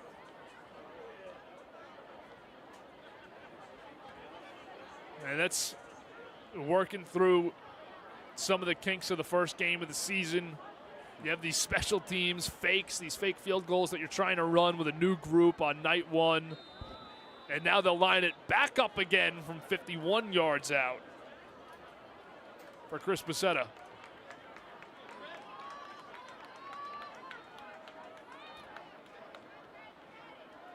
Bichetta missed short from here a moment ago. Lines this one up, and he'll miss short again. And now the half will end. A great finish for Massapequa, though, and an entire half of football from them filled with positives, including Gavin Farley's touchdown, which extended their lead past 3 scores. Farley for 6. It's been all Gargiulo and the Chiefs spreading the ball around, sharing the wealth. Nothing like seeing these Chiefs celebrate together, the brotherhood, the camaraderie. That's what you get when you win 2 straight LICs. Massapequa up 42-14 at home on opening night versus Freeport. Don't go anywhere. We'll be back for second half action here in a few minutes on the Varsity Media Sports Network. You're watching the Varsity Media Sports Network, the home for New York high school sports. Hey parents, coaches, and players. Ever wonder what makes Varsity Media stand out as the tri-state leader in sports live streaming and videography? If you're looking to optimize your sporting event, look no further than Varsity Media's coverage. Since working with them over the course of the past 4 years through the Elite 5 New York City Football Showcase, their coverage has helped take us to the top. Varsity Media does an unbelievable job in terms of the broadcast, backgrounds on kids, do a great job of exposure from top to bottom. I couldn't really say anything negative. It's been a great couple of years that we've been working together, and it's just fantastic. Well, I'll tell you, the fact that you guys are here has helped grow it, really. I mean, Varsity Media has been a good partner with us now for the last couple of years. That brings this game to a much broader audience. The level of detail and that you go to, I mean, obviously the announcers, the camera angles, the slow motions, I mean, you feel like it's being covered by, ESPN. If you'd like to book with Varsity Media, reach out at 516-403-2050 or email ben@varsitymedia.net.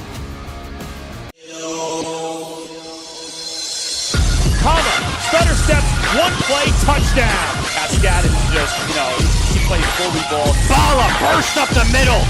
First down. It's the Daniel White show in the first quarter. Harmon, look at the spiral. High! Joey D'Esso ties the game with him and Davis. Mercury diving, touchdown. What a run.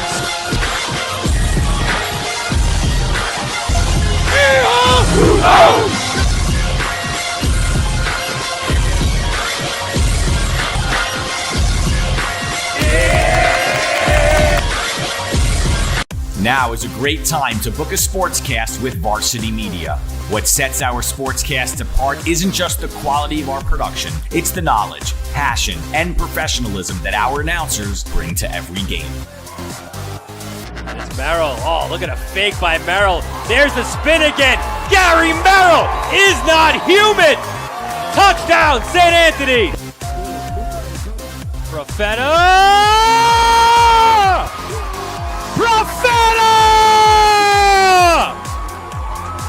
1-0, Garden City.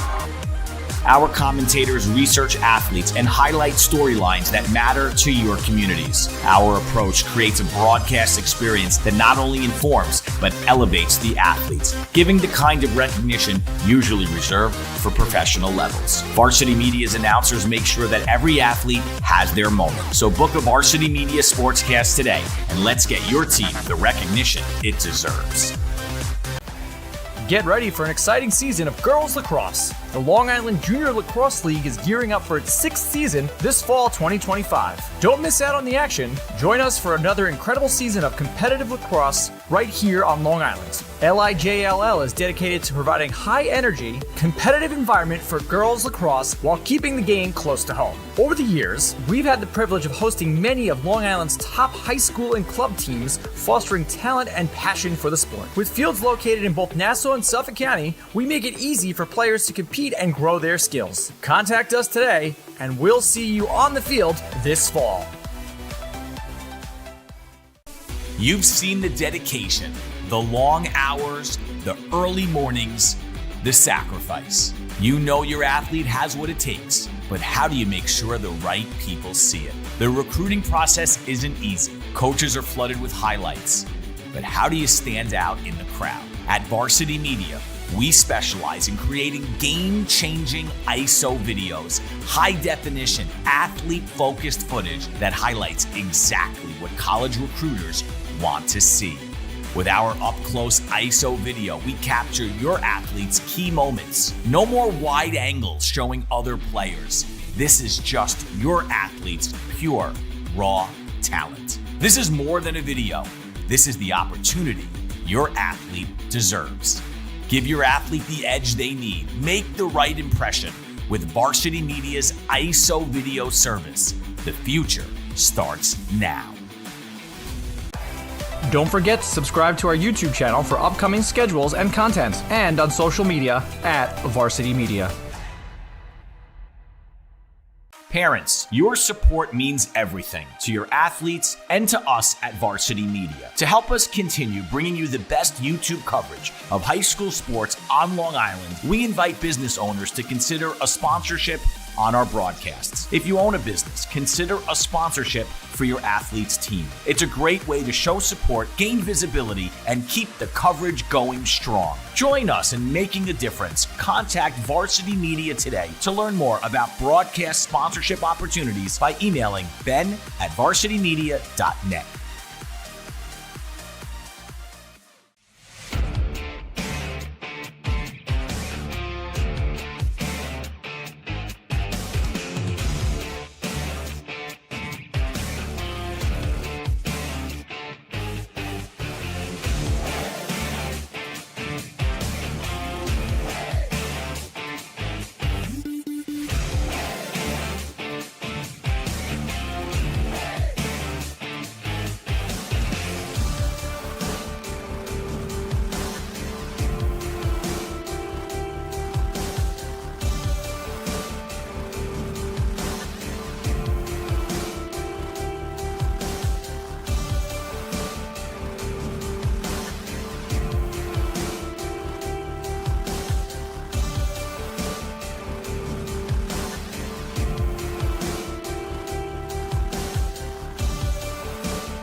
You're watching the Varsity Media Sports Network, the home for New York high school sports.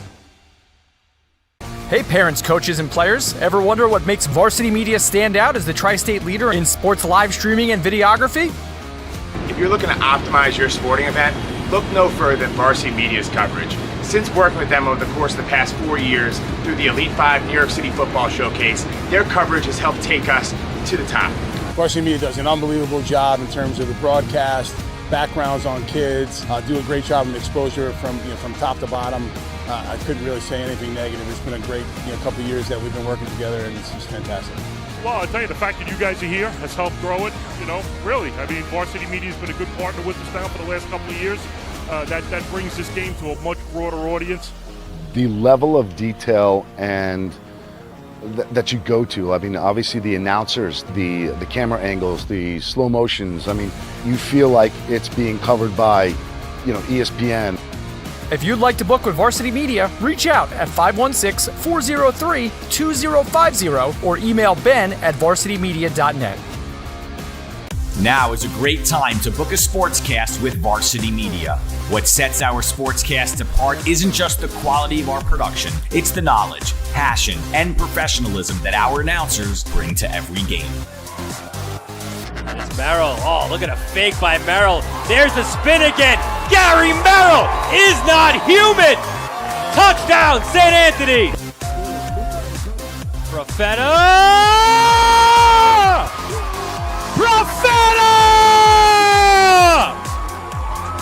1-0, Garden City. Our commentators research athletes and highlight storylines that matter to your communities. Our approach creates a broadcast experience that not only informs, but elevates the athletes, giving the kind of recognition usually reserved for professional levels. Varsity Media's announcers make sure that every athlete has their moment. So book a Varsity Media Sportscast today, and let's get your team the recognition it deserves.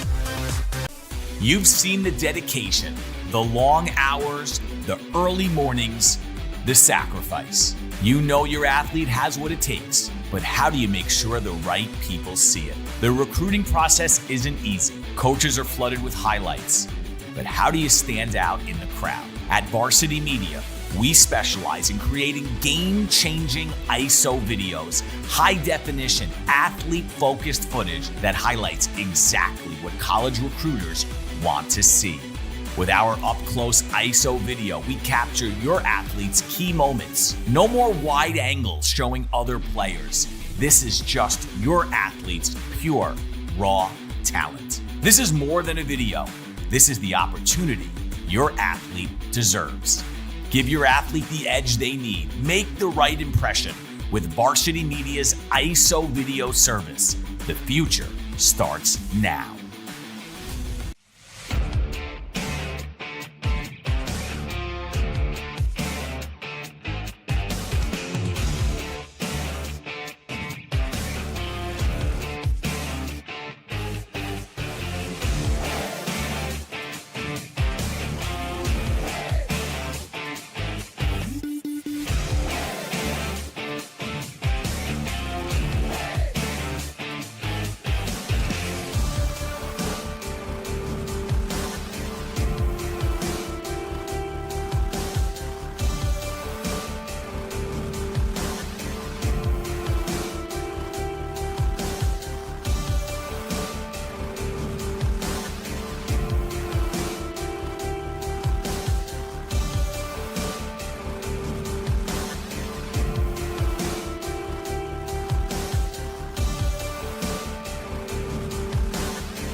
back live for second half action between Massapequa and Freeport here on the Varsity Media Sports Network. Once again, I'm Kevin Bunk, joined by the great Brian Soper for this Nassau County kickoff tonight on Friday night.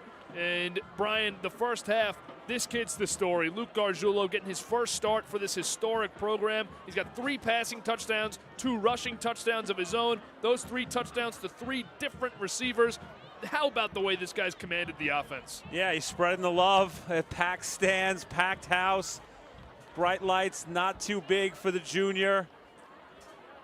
Just unbelievable decision making, keeping it, throwing it. His accuracy has been on full display, and some great blocking downfield. You can tell these boys love playing for each other. Usual suspects for Massapequa, Tarazi and Tarazi brothers, right, making big plays. Wiezerek, causing chaos, and Van Skyler has been real solid on both sides of the line for the Chiefs. And those 3 touchdown scorers, receiving-wise for Massapequa, Cole Vialta, Gavin Farley, and Tyler Burns, 3 seniors in this wide receiver core. For Massapequa, the first half had almost everything you would have wanted to see. Big plays defensively, on special teams, especially offensively, big plays.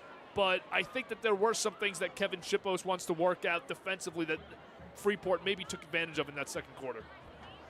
Yeah, 42 points on the scoreboard. I'm sure he didn't talk much about the 42. He probably talked more about the 14 on the other side. Great first quarter.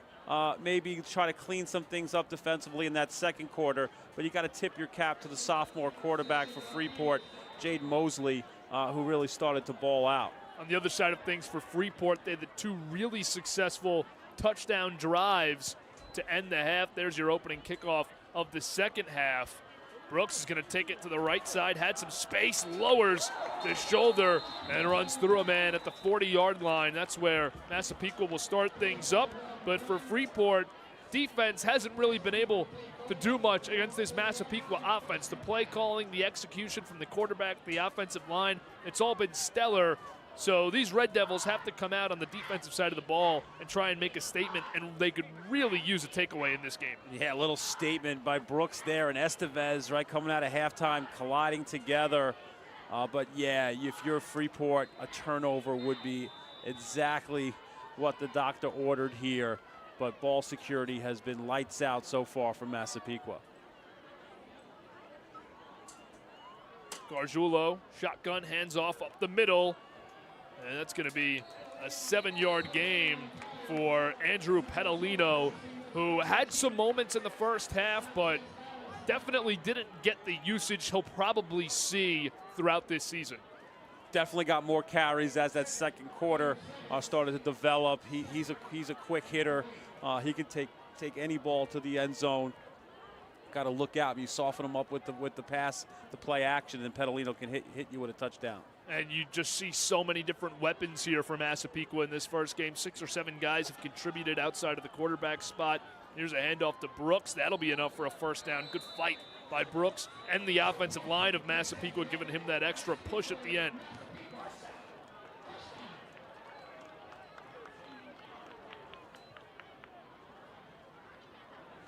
Brooks was about a yard short there until this offensive line pushed him up. This group is special, really athletic group of linemen here, Brian, and you can tell Coach Shippos is excited about them. Yeah, they're not missing a beat. They lost Connor Pineda, Malenko from last year, but what about Jack Mulligan, the sophomore, stepping up, getting the opportunity to play and play well, and just, Wiezerek and Van Skyler, Tarazi, as good as it gets on that interior. A great group of seniors making up the right side of that line and keeping it for a first down rush is the quarterback, Luke Gargiulo. And now Massapequa has showed you their hand, I think, identity-wise. They want to run that option a lot. We've seen them do it in years past, and Gargiulo's executing it really well. You get another look now at him keeping it, taking it up the middle. Just watch Nolan Wiezerek here leading outside. Nice block by him. Him and Tarazi, like you mentioned it earlier, they're athletic. They pull them. They can get them out to the second level. So you get these athletes to the second level and ahead of steam. That's why you've seen some big plays from Massapequa. Gargiulo, shotgun to his right is Brooks. He's going to look back to the sideline here. Coaching staff will. You got Giovanni Tarazzi on the outside there.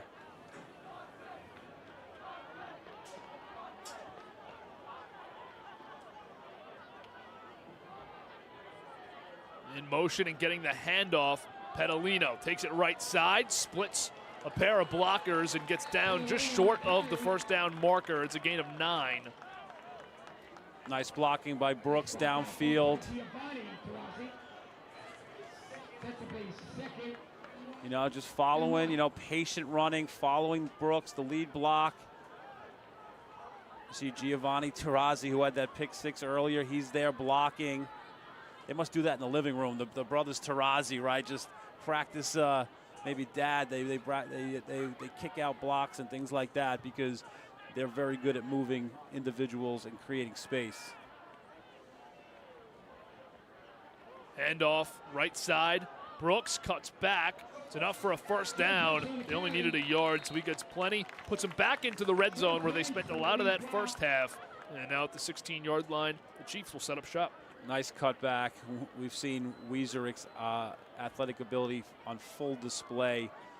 A lot of right side runs by Massapequa this drive, following the big man upfield.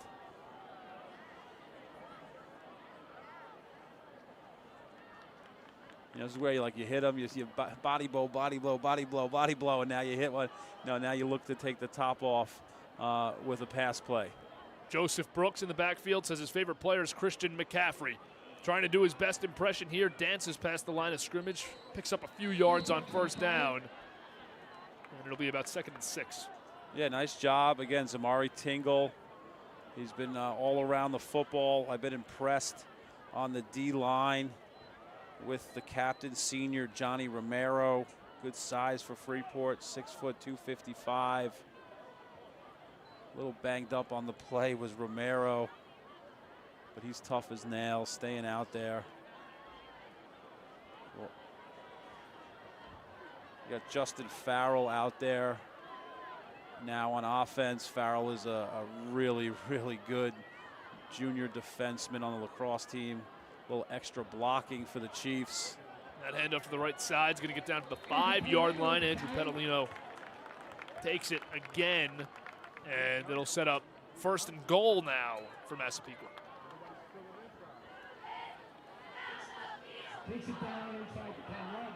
Yeah, pick your poison right now. They're having success running it. Haven't passed it yet this drive, but if they do, it'll probably be wide open. Gargiulo's got to be thinking a little bit about touchdown number 6 here. Already has 2 on the ground, 3 in the air. Hands this one off, though. Pedalino takes a big hit around the 3-yard line. That stops a near touchdown. So we'll get 2nd down now. Yeah, guess who? 22. Dawood Abdul Ali. 5'8", 170. Just a nose for the football. Big hit, stopping the momentum of Pedalino. 2nd down now. End goal from the 4.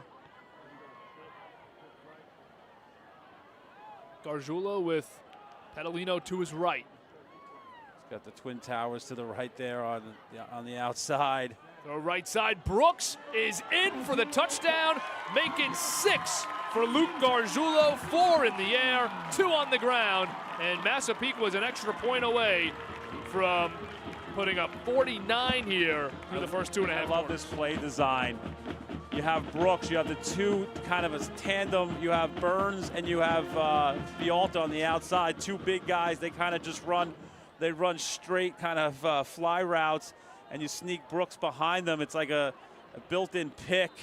Well-deserved touchdown for Brooks, who's been everywhere today for Massapequa. And another TD for Gargiulo. Extra point, looking to make it a 49-14 game. The kick is up and through. So Massapequa extends their lead. We'll see how Freeport responds. It'll be their first possession of the second half when we come back here on the Varsity Media Sports Network. For all the latest Varsity Media updates, including our game schedules, be sure to follow us on social media at Varsity Media, the home for New York high school sports.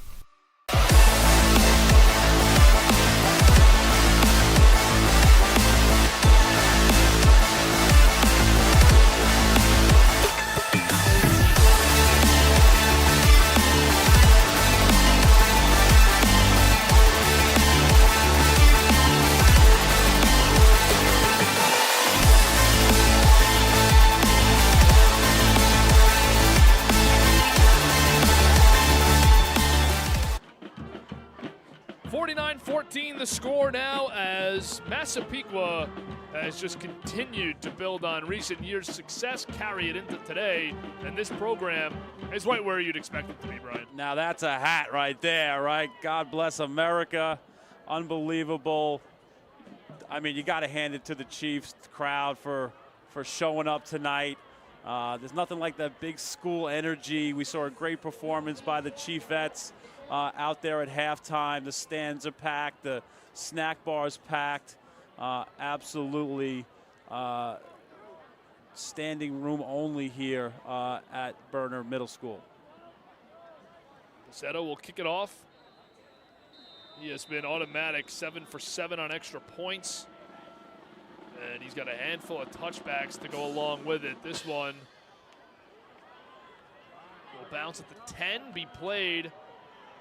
And the Chiefs converging, nowhere to go for Abdul Ali. He's taken down short of the 20, closer to the 10. That's where Freeport will start their second half offensively. Yeah, nice special teams by Justin Farrell, one of the better junior defenders on all of Long Island for Lacrosse. He's used to hunting down attackmen. There he is hunting down Abdul Ali in the kickoff game. Just all phases go full blast for Massapequa. So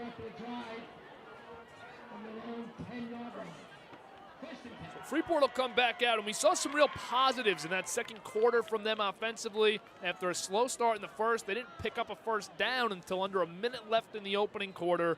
And in that second quarter, they had 2 offensive possessions, 2 touchdowns. There was a third offensive possession with the fumble with 10 seconds left in the half. But out of their 2 full possessions, scored twice, and now pressured and a throwaway. Applying that pressure in the backfield for Massapequa. Who else but Alex Van Skyler? Yeah, snapping the ball flawlessly on offense, creating trouble in the backfield for Mosley there. He's been all over the field today. One of those seniors making that next step for the Chiefs, right? Replacing, you know, some Alex Chimelli, Billy Skirba, Kenny Jean, who's playing football at SUNY Maritime. You know, you still had to replace some guys, and guys step up, and Van Skyler looks like he's making that senior leap towards an all-county type campaign. Jaden Mosley on second down now after the first down throwaway. He drops back. He's pressured again. Sheds a tackle, and bringing him down for Massapequa was Tristan Tarasi. Yeah, Tarasi, wrestler, Newsday Top 100, second team Long Island. Just leads the trenches. Really good student as well. Getting some love. I saw a handwritten letter from Springfield, some other colleges looking to get Tarasi's abilities on campus. 5'11", 215, very athletic for his size. Favorite player, Rob Gronkowski, pretty good favorite when you bring that mindset to the game. The drop back on third down. Steps up, throw down field is going to fall short. It was a jump throw right around the line of scrimmage, and it goes for an incompletion. And now backed up deep in their own territory on 4th and 5. You imagine this will be the punt team, and it is. Yeah, Jason LaRosa, another junior, plays midfield for Lacrosse. He's done a good job at cornerback. Some good coverage by the Chiefs on that possession. And we have a running clock. Let's see if we start to see some different numbers out there for the Massapequa offense on this possession coming up. That punt is going to go over the head of Brooks Roll to the 48-yard line. So for Freeport, their defense comes back out on the field. Massapequa's offense will head back out. And you wonder for Coach Shippos now, you have the luxury of a big 35-point lead. How much of the bench are you going to unload and try and get them some action early? What point in the game do you decide that? Because we're still sitting here in the third quarter with over 2 minutes to go. Yeah, it's tricky, right? These are the things that are probably the more difficult pieces of managing a game. the last thing you want to do is get, game one, some players get hurt. But that's just the nature of the game. But definitely look to maybe get a few guys out there, get them a little taste, build some depth. I know when speaking to Coach Shippos, you've been in these positions coaching high school sports, but sometimes when you coach the great team, it's very difficult because there's so many guys you want to get into the game. Tonight he has the opportunity to do that, and I think we've seen them do a good job offensively of spreading the wealth here. Defensively, you've seen a lot of different players take snaps. It's nothing Coach Shippos is unfamiliar to. And you have 32 seniors on this team, so whether they're a starter or not, your 1As, your 2s are still solid players. It looks like we do have a change at quarterback. So Gargiulo's night will be done, and coming in, Blake Seidenstein. Sophomore quarterback. And with the ball there was Dylan Milo. So you are starting to see now fresh faces onto the field. Jason LaRosa has taken the field as well at running back. Yeah, Dylan Milio, really, really good athlete. We're here tonight honoring Connor Casson. 17-year-old hockey player passed away in December, right? Dylan lost his sister, Madison, Mighty Madison. They've done a lot of fundraising for Madison in this community as well now for Casson. It's just what the Chiefs do, and Dylan's one of those players who dedicates every time he takes the field to his sister, Madison. And you see when we're getting the information about the players, you mentioned it at the top of the broadcast, but one of the common answers you get about your favorite memory playing football here, your favorite memory being a Chief, is the brotherhood, is the family, and that's obviously just an extension of an incredible community here. And it starts with the Mustangs. It starts with a great youth program. Many of these players have been playing together since they were 6, 7 years old. It's just an amazing thing. There's not too many of those teams left on Long Island. Football schools, Blue Bloods, and Massapequa is one of them. 3 quarters are in the books for the 2-time defending champs. They look like they haven't missed a beat. 49-14 is the score. They lead over Freeport. We'll be right back after this break for fourth quarter action on the Varsity Media Sports Network. You're watching the Varsity Media Sports Network, the home for New York high school sports. Now is a great time to book a sportscast with Varsity Media. What sets our sportscast apart isn't just the quality of our production, it's the knowledge, passion, and professionalism that our announcers bring to every game. And it's Merrill. Oh, look at a fake by Merrill. There's the spin again. Gary Merrill is not human. Touchdown, St. Anthony. Profeta!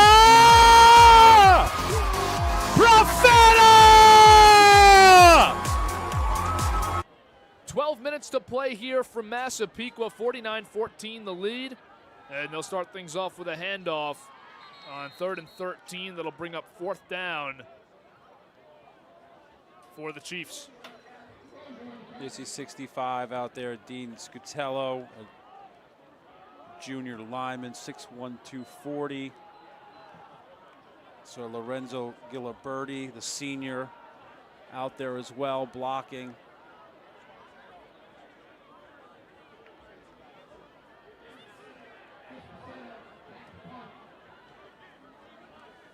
So we've seen him kick off, we've seen him kick field goals. We see our first punt of the game. First opportunity for him to show what he can do here. Back to return for Freeport, Kali Shaw. Shaw showed off his speed in that 2-point play. See if he's going to try to return it. Good punt, taking a roll to the 5-yard line. How about Chris Bacetta doing it all tonight? Gets an opportunity to punt. His offense finally gives him a chance to show off what he can do there. And he pins Freeport at the 5-yard line. What a weapon. Not a lot of teams have the ability to have a special teamer like that who can kick. Look at this, perfect. A lot of hang time. allows for 82. Dominic Antonelli, the junior wide receiver, D-back to sprint down. Downs it inside the 5. Perfect punt. Freeport will come back out here, and this is an area for the Red Devils where you're down 35. The game's gotten out of reach here, but you still have a chance to put good things on tape, execute things you want for this season, work out some of those kinks that you have in your offense, and try to find a little bit of a rhythm for your sophomore quarterback. Yeah, it's completely opposite for Freeport. Massapequa has a couple of subs that are in there. I think if you're Freeport, you would love to push this ball down and, grind out a possession and maybe, score here and get on the bus with some happy thoughts. 9.5 minutes to play. Mosley will run it. Good juke. And takes a shot around the 12-yard line. Jaden Mosley's shown an ability as a dual threat quarterback, just a sophomore, who's 6'1", 175 right now. You figure maybe he adds an inch or two, puts on some weight those last 2 years.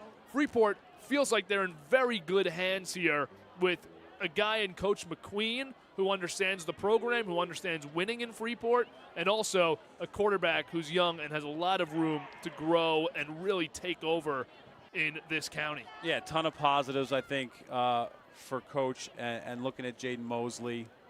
You know those top 3 teams are going to be tough. The Dalers, the Sailors, and the Chiefs. There's a good throw up the sideline and a tough catch made by none other than Dawood Abdul Ali, who has really shown some signs of being a star potential county list player in this game. Just tough catches, right? The kid's not afraid. He's gone over the middle. He's gone to the sideline. He's taken a couple of big hits. Probably his 4th catch for 50, 60 yards and a bunch of tackles on defense as well. As advertised, Abdul Ali, I was told he's one of the best linebackers in the conference, showing off his ball skills as well. And how about a kid taking a shot in the second quarter? He was knocked out for a play or two, comes back in, and he's right back to it. No fears, a throw left sideline. It's going to be incomplete, falling short of the intended receiver, Charles Wapples. 2nd and 10 coming up for the Red Devils. Yeah, Antonelli out there at defensive back. You saw him down that punt. We got Peter Konstantinakos, D-back, senior, number 2.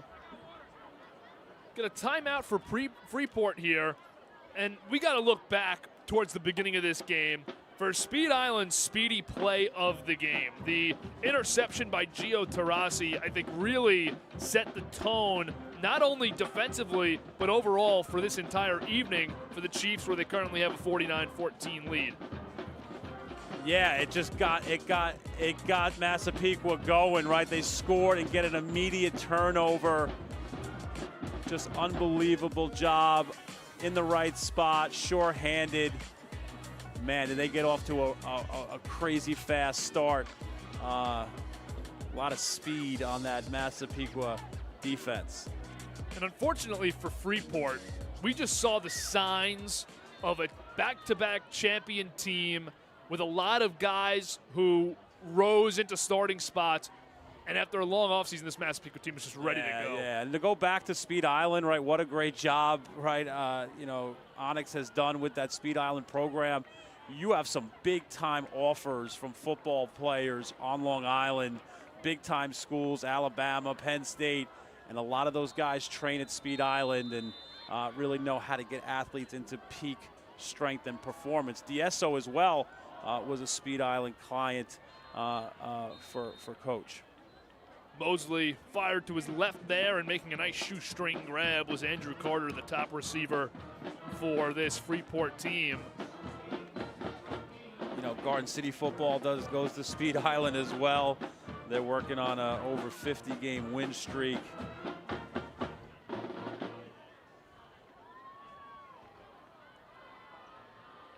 Just a tough group of teams in Nassau at every level of it. So much great football. There's a handoff, and slipping in the backfield, being taken down was Jalen Brown, and a good tackle made by Ryan Decker, who just recently entered this game. Yeah, Decker, linebacker, senior. Also Ryan Chabis was in there in the backfield, forcing a cut up by the running back. Just multi-sport athletes up and down this Massapequa roster.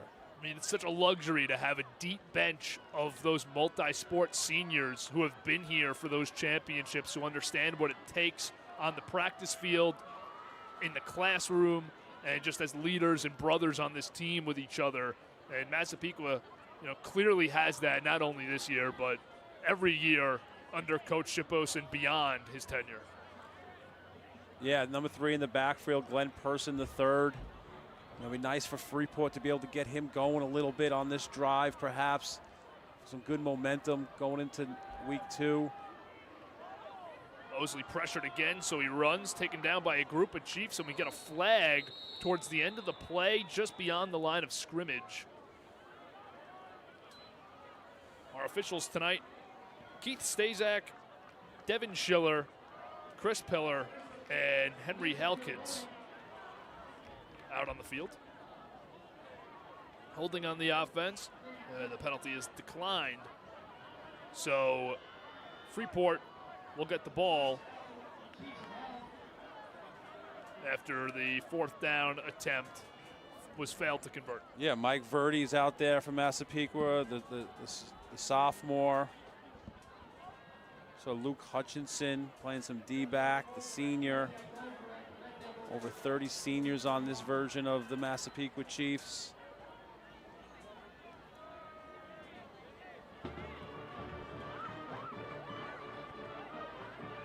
Take a look at the schedule here for the Chiefs upcoming at Westbury next week, Hempstead, Oceanside, Port Washington, at Farmingdale, Syosset, and then Herrick's Wheatley. Just per usual, a tough schedule in this league. Yeah, 23 out of the last 24. Ran 11 straight off last year, starting 1-0 here. How long will this streak go for the Chiefs? 49-14 the score, under 5 minutes to play here in the final quarter. There's a handoff. Gets about 4 yards for Massapequa. Yeah, again, Jaron Reeder in there on the tackle. Good-looking sophomore for Freeport. It's Jason LaRosa with the carry, the junior running back. Yeah, getting some time on offense. We've seen him play a real lockdown corner for Massapequa, junior. So we get a timeout, and Freeport has an equally difficult schedule. Same squads in here. They get Port Washington next week at Syosset, then home against Farmingdale. Herrick's Wheatley, then on the road, Westbury and Oceanside. They wrap things up on November 1st with Uniondale on a Saturday morning. Again, this Freeport team, they could win a couple games in this schedule and have a real building block year based on what we've seen and heard about this squad. Yeah, they would love to take down Port Washington and then Syosset, right, leading themselves into a game with Farmingdale. 4-5 for them last year under Coach Jimmy Jones, right? They beat Uniondale, Westbury, Hicksville, and Valley Stream Central last year. Coach McQueen looking to build on that. It would be unbelievable if they could get, 5 wins this year for Freeport to build on that last year, which they was good enough to get to the quarterfinals and a number 7 seed, and they faced Oceanside. Right now with a 35-point lead at home. Left side running. Good cutback, staying in bounds was Joe Palmer, the senior running back. Palmer showing off what he can do there. Another guy that comes off the bench as a senior, can still give you a good run, as you saw on that play. It's a first down pickup. Dolphins fan looking like Devin A-Chain there, going around the end. Another tackle. I really like what I've seen. There's a run left side. It has promise, and it is A loose ball on the ground, touchdown. We'll see who they give it to, whether it's Blake Seidenstein, the quarterback who fumbled at the goal line. Picking it up was the senior Cole Malillo, and he's going to get the touchdown. So Malillo, the wide receiver, picks up the loose ball in the end zone. We'll get another look here. I love this hustle. What hustle downfield. I was trying to get his name out before. That's Tingle. I've been impressed with him all game. Did not quit on that. Love how he hunted the football down, drew a turnover, but right into the hands of the Chiefs for a touchdown. Coming out to kick here is once again Becerra, who has had a terrific night all around. That one's up and through. So now he's 8 for 8 on extra points tonight. 56-14 lead for the Chiefs. And we can wrap things up when we get back. 3:47 to play in the fourth here on the Varsity Media Sports Network. You're watching the Varsity Media Sports Network, the home for New York high school sports. Hey parents, coaches, and players. Ever wonder what makes Varsity Media stand out as the tri-state leader in sports live streaming and videography? If you're looking to optimize your sporting event, look no further than Varsity Media's coverage. Since working with them over the course of the past 4 years through the Elite 5 New York City Football Showcase, their coverage has helped take us to the top. Varsity Media does an unbelievable job in terms of the broadcast, backgrounds on kids, do a great job of exposure from top to bottom. I couldn't really say anything negative. It's been a great couple of years that we've been working together, and it's just fantastic.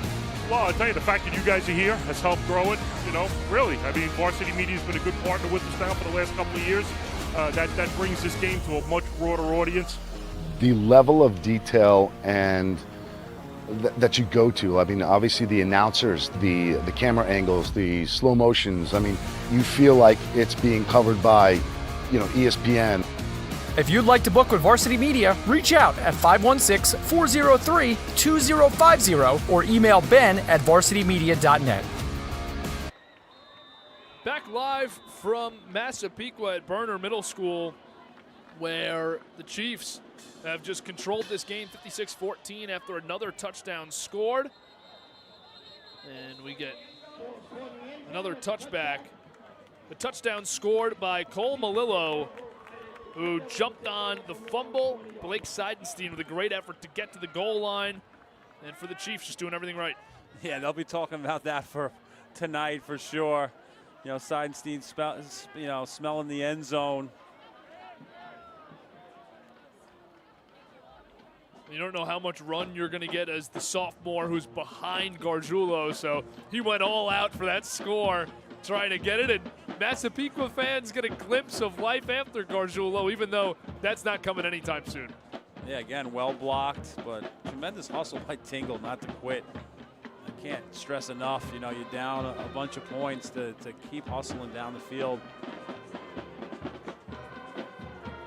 Take that kid on my team any day. Under 2:50 to play here.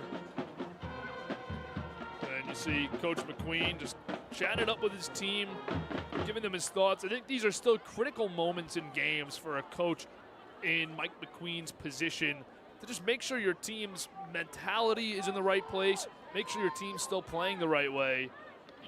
And this is a pretty long discussion. We get the referee comes over and tells them to speed it up. But Coach McQueen making sure his message is with his players before they take the field here for what will likely be the final time offensively. And here they come now. Yeah, we see, Sean Florence, senior, 6 foot, 185 out there for the Chiefs.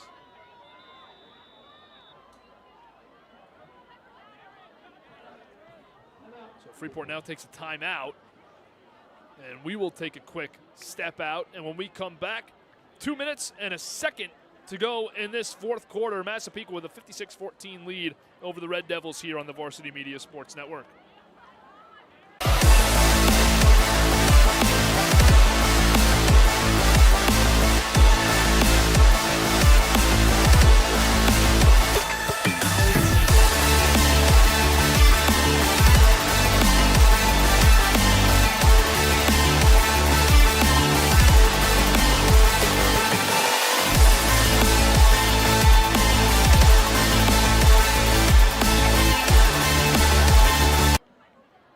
Back live with 2 minutes to go in this fourth quarter from Berner Middle School, where Massapequa was up 56-14 after a lengthy conversation and a timeout from Coach Mike McQueen.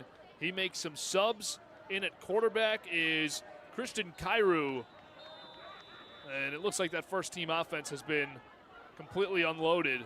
Cairo is going to take it to the right side, and immediately he is shut down. Filling the gap was Ryan Chabis, who's really had a nice night. Yeah, he's been around the football, short tackler, lacrosse player as well.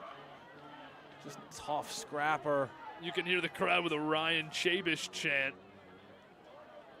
Good lacrosse player. Favorite food is potatoes. Yeah, I think he faces off, so he's used to getting in scraps and being tough. Minute 25 to go. Snaps a high one. And just diving on it wisely is Christian Cairo. And you wonder if Coach McQueen's contemplating just shutting this game down, taking a knee, and leaving with what you've built on already in that second quarter and keeping your team healthy for next week.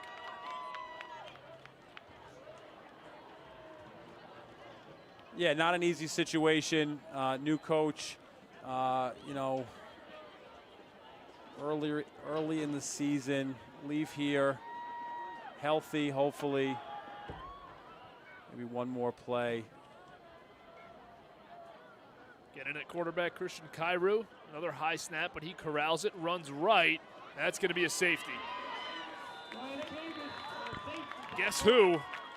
It's Ryan Chabis forcing the safety.